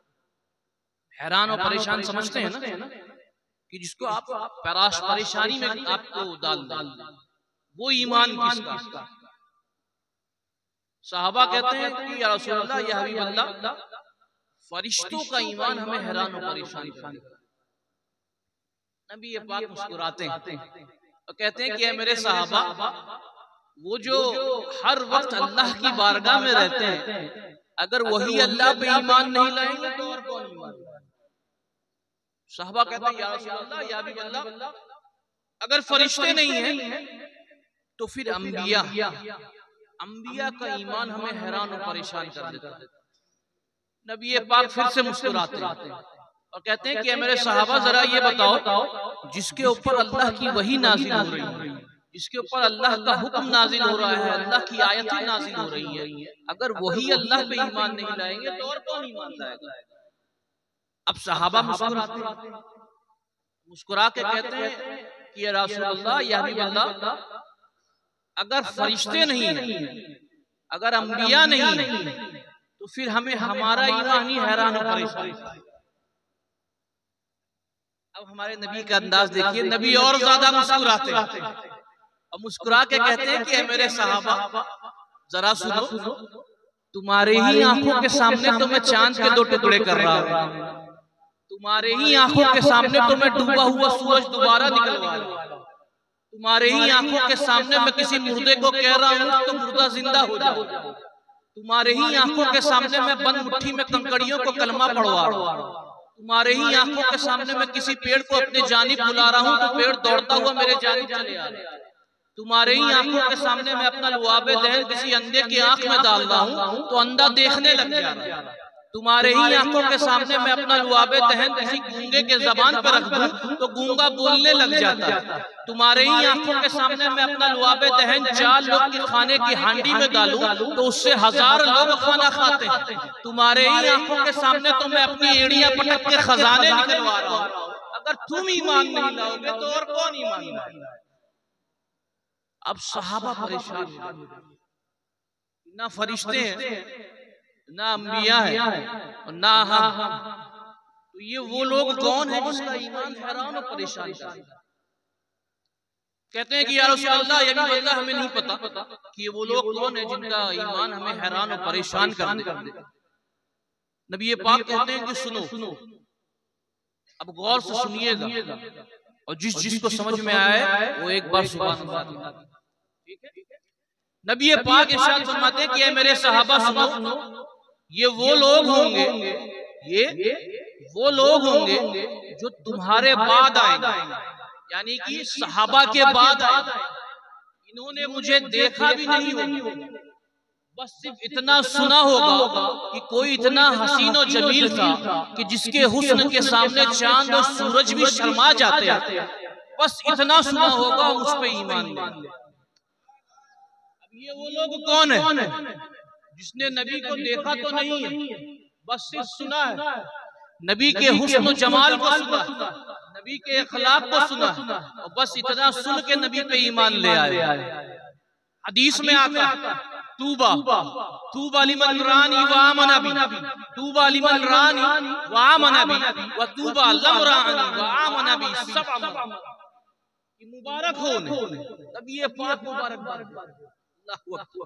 मुबारक हो जिन्होंने मुझे देखकर ईमान लाया, जिन्होंने मुझे देखकर ईमान लाया उनको मुबारक हो। और एक बार नहीं, 2 बार नहीं, 3 बार नहीं, बल्कि 7 बार मुबारक हो उन्हें जिन्होंने बिन देखे मुझ पे ईमान लाया। अब ये बिन देखे ईमान लाने वाले लोग कौन? ये लोग कौन है जिनका ईमान हैरान और परेशान कर देते? ये लोग कौन है जिनको नबी पाक ने एक बार नहीं बल्कि 7 बार मुबारकबादें पेश की? ये आखिरी हदीस समझ लो, और इसके बाद मैं अपनी बात को मुकम्मल करूंगा। हदीस में आता है इन्न मिन अशद्दी उम्मती ली हुब्बन, इन्न मिन अशद्दी उम्मती ली हुब्बन नासुन यक़ूलून बादी यवुद्दु अहदुहुम लौ रआनी बि अहलिही। ये वो लोग होंगे जिनको 7 बार मुबारकबाद दी गई, वो लोग जिनका ईमान सहाबा को, जिनके ईमान हैरान और परेशान कर देता, वो लोग जिनको 7 बार मुबारकबाद पेश की गई, ये और कोई नहीं बल्कि वो होंगे जो नबी पाक से शदीद इश्क करते हो, नबी पाक से हद से ज्यादा बढ़कर इश्क करते होंगे। और इन तमाम की आरज़ू यही होगी कि हुजूर अगर आपका दीदार हो जाए, हुजूर अगर आपका दीदार हो जाए तो जान और माल सब कुछ आप पे, जान और माल सब कुछ आप पे कुर्बान कर। यानी मोमिन कौन होगा? जिसके दिल में चिराग इश्क़ मुस्तफा की लौ जल रही, जिसके लिए दीदारे मुस्तफा इतना ज्यादा कीमती होगा कि वो अपने माल और दौलत, अपने वालिदैन को, अपनी औलादों को सब कुछ कुर्बान कर देना नबी के दीन के लिए, नबी की शरीयत के लिए। हमारा जीना भी तो नबी के लिए, हमारा मरना भी नबी के लिए, हम जो करें नबी के लिए। तभी तो आशिक ने शेर कहा है ना कि जमीन और समा तुम्हारे लिए, मकीन और मका तुम्हारे लिए, चुनीन और चुना तुम्हारे लिए, है ये दो जहां तुम्हारे लिए। हम आए यहाँ तुम्हारे लिए, उठेंगे वहां तुम्हारे लिए, बदन में है जान तुम्हारे लिए, दहन में जुबान तुम्हारे लिए, इमामत कुल तुम्हारे लिए, हुकूमत कुल तुम्हारे लिए, विलायत कुल तुम्हारे लिए, खुदा के वहां तुम्हारे लिए। अपने दिल में चिराग इश्क़ मुस्तफा की लौ को जला। जब आप अपने दिल में चिराग इश्क़ मुस्तफा की लौ को जला लेंगे ना, तो ये रोशनी आपको खुद ब खुद सीधे राह पे लेके जाएगी। आपका दिल आपको खुद बताने लग जाएगा कि नहीं मियां ये रास्ता गलत है, ये काम गलत है, ये सौदा हराम है। आपका दिल आपको खुद बताने लग जाएगा। लिहाजा अपने दिल में चिराग इश्क़ मुस्तफा की लौ को। मैं इन्हीं चंद अल्फाज के साथ अपनी बात को मुकम्मल करूं, लेकिन जाने से पहले इस दिल में चिराग इश्क़ मुस्तफा की लौ को जलाने का एक तरीका भी बताता चलूं।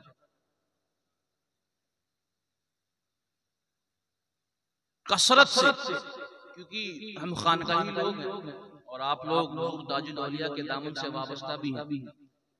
हुजूर ताजुल औलिया की आदत है, हुजूर अशरफुल औलिया की आदत है, आपके शहजादे की आदत है कि अपने खिताब के बाद आपको इस्तग़फ़ार की दावत देते हैं।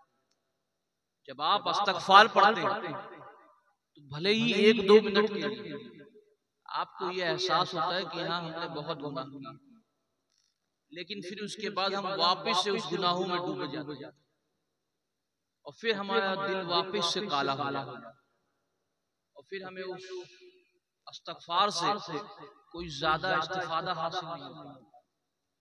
तो कसरत से इस्तग़फ़ार करें, कम से कम एक दिन में 1000 मरतबा दुरूद पाक की तिलावत करें, क्योंकि हदीस में आता है मन सल्ला अलैहि अल्फन हर्रमल्लाहु जसदहु अन्नार वसब्बतहु क़ौल अस्साबित इंदल मसर, कि जो शख्स नबी पाक सल्लल्लाहु तआला अलैहि वसल्लम पे 1000 मरतबा दुरूद पाक के गजरे को निछावर करता है तो जहन्नुम की आग उस पे हराम कर दी जाती है। जब वो कब्र में पहुंचता है और उससे फरिश्ते सवाल करते हैं तो वो कौले साबित पे रहता है, यानी वो तीनों सवालों का जवाब सही तौर पर दे देता है। तो जितना हो सके इस्तग़फ़ार करें और कम से कम 1000 मरतबा दरूद हर दिन जरूर पढ़ें। इन चंद बातों के साथ मैं अपनी बात को मुकम्मल करूं। अगर मेरे कहने में या हदीस के पढ़ने में किसी तरीके की भी कोई भी लग़ज़िश हुई तो मैं उससे तौबा करता हूं। अस्तग़फ़िरुल्लाह रब्बी मिन कुल्लि दम्बि व अतूबु इलैहि व आखिरु दावाना अनिल हम्दुलिल्लाहि रब्बिल आलमीन। अस्सलामु अलैकुम।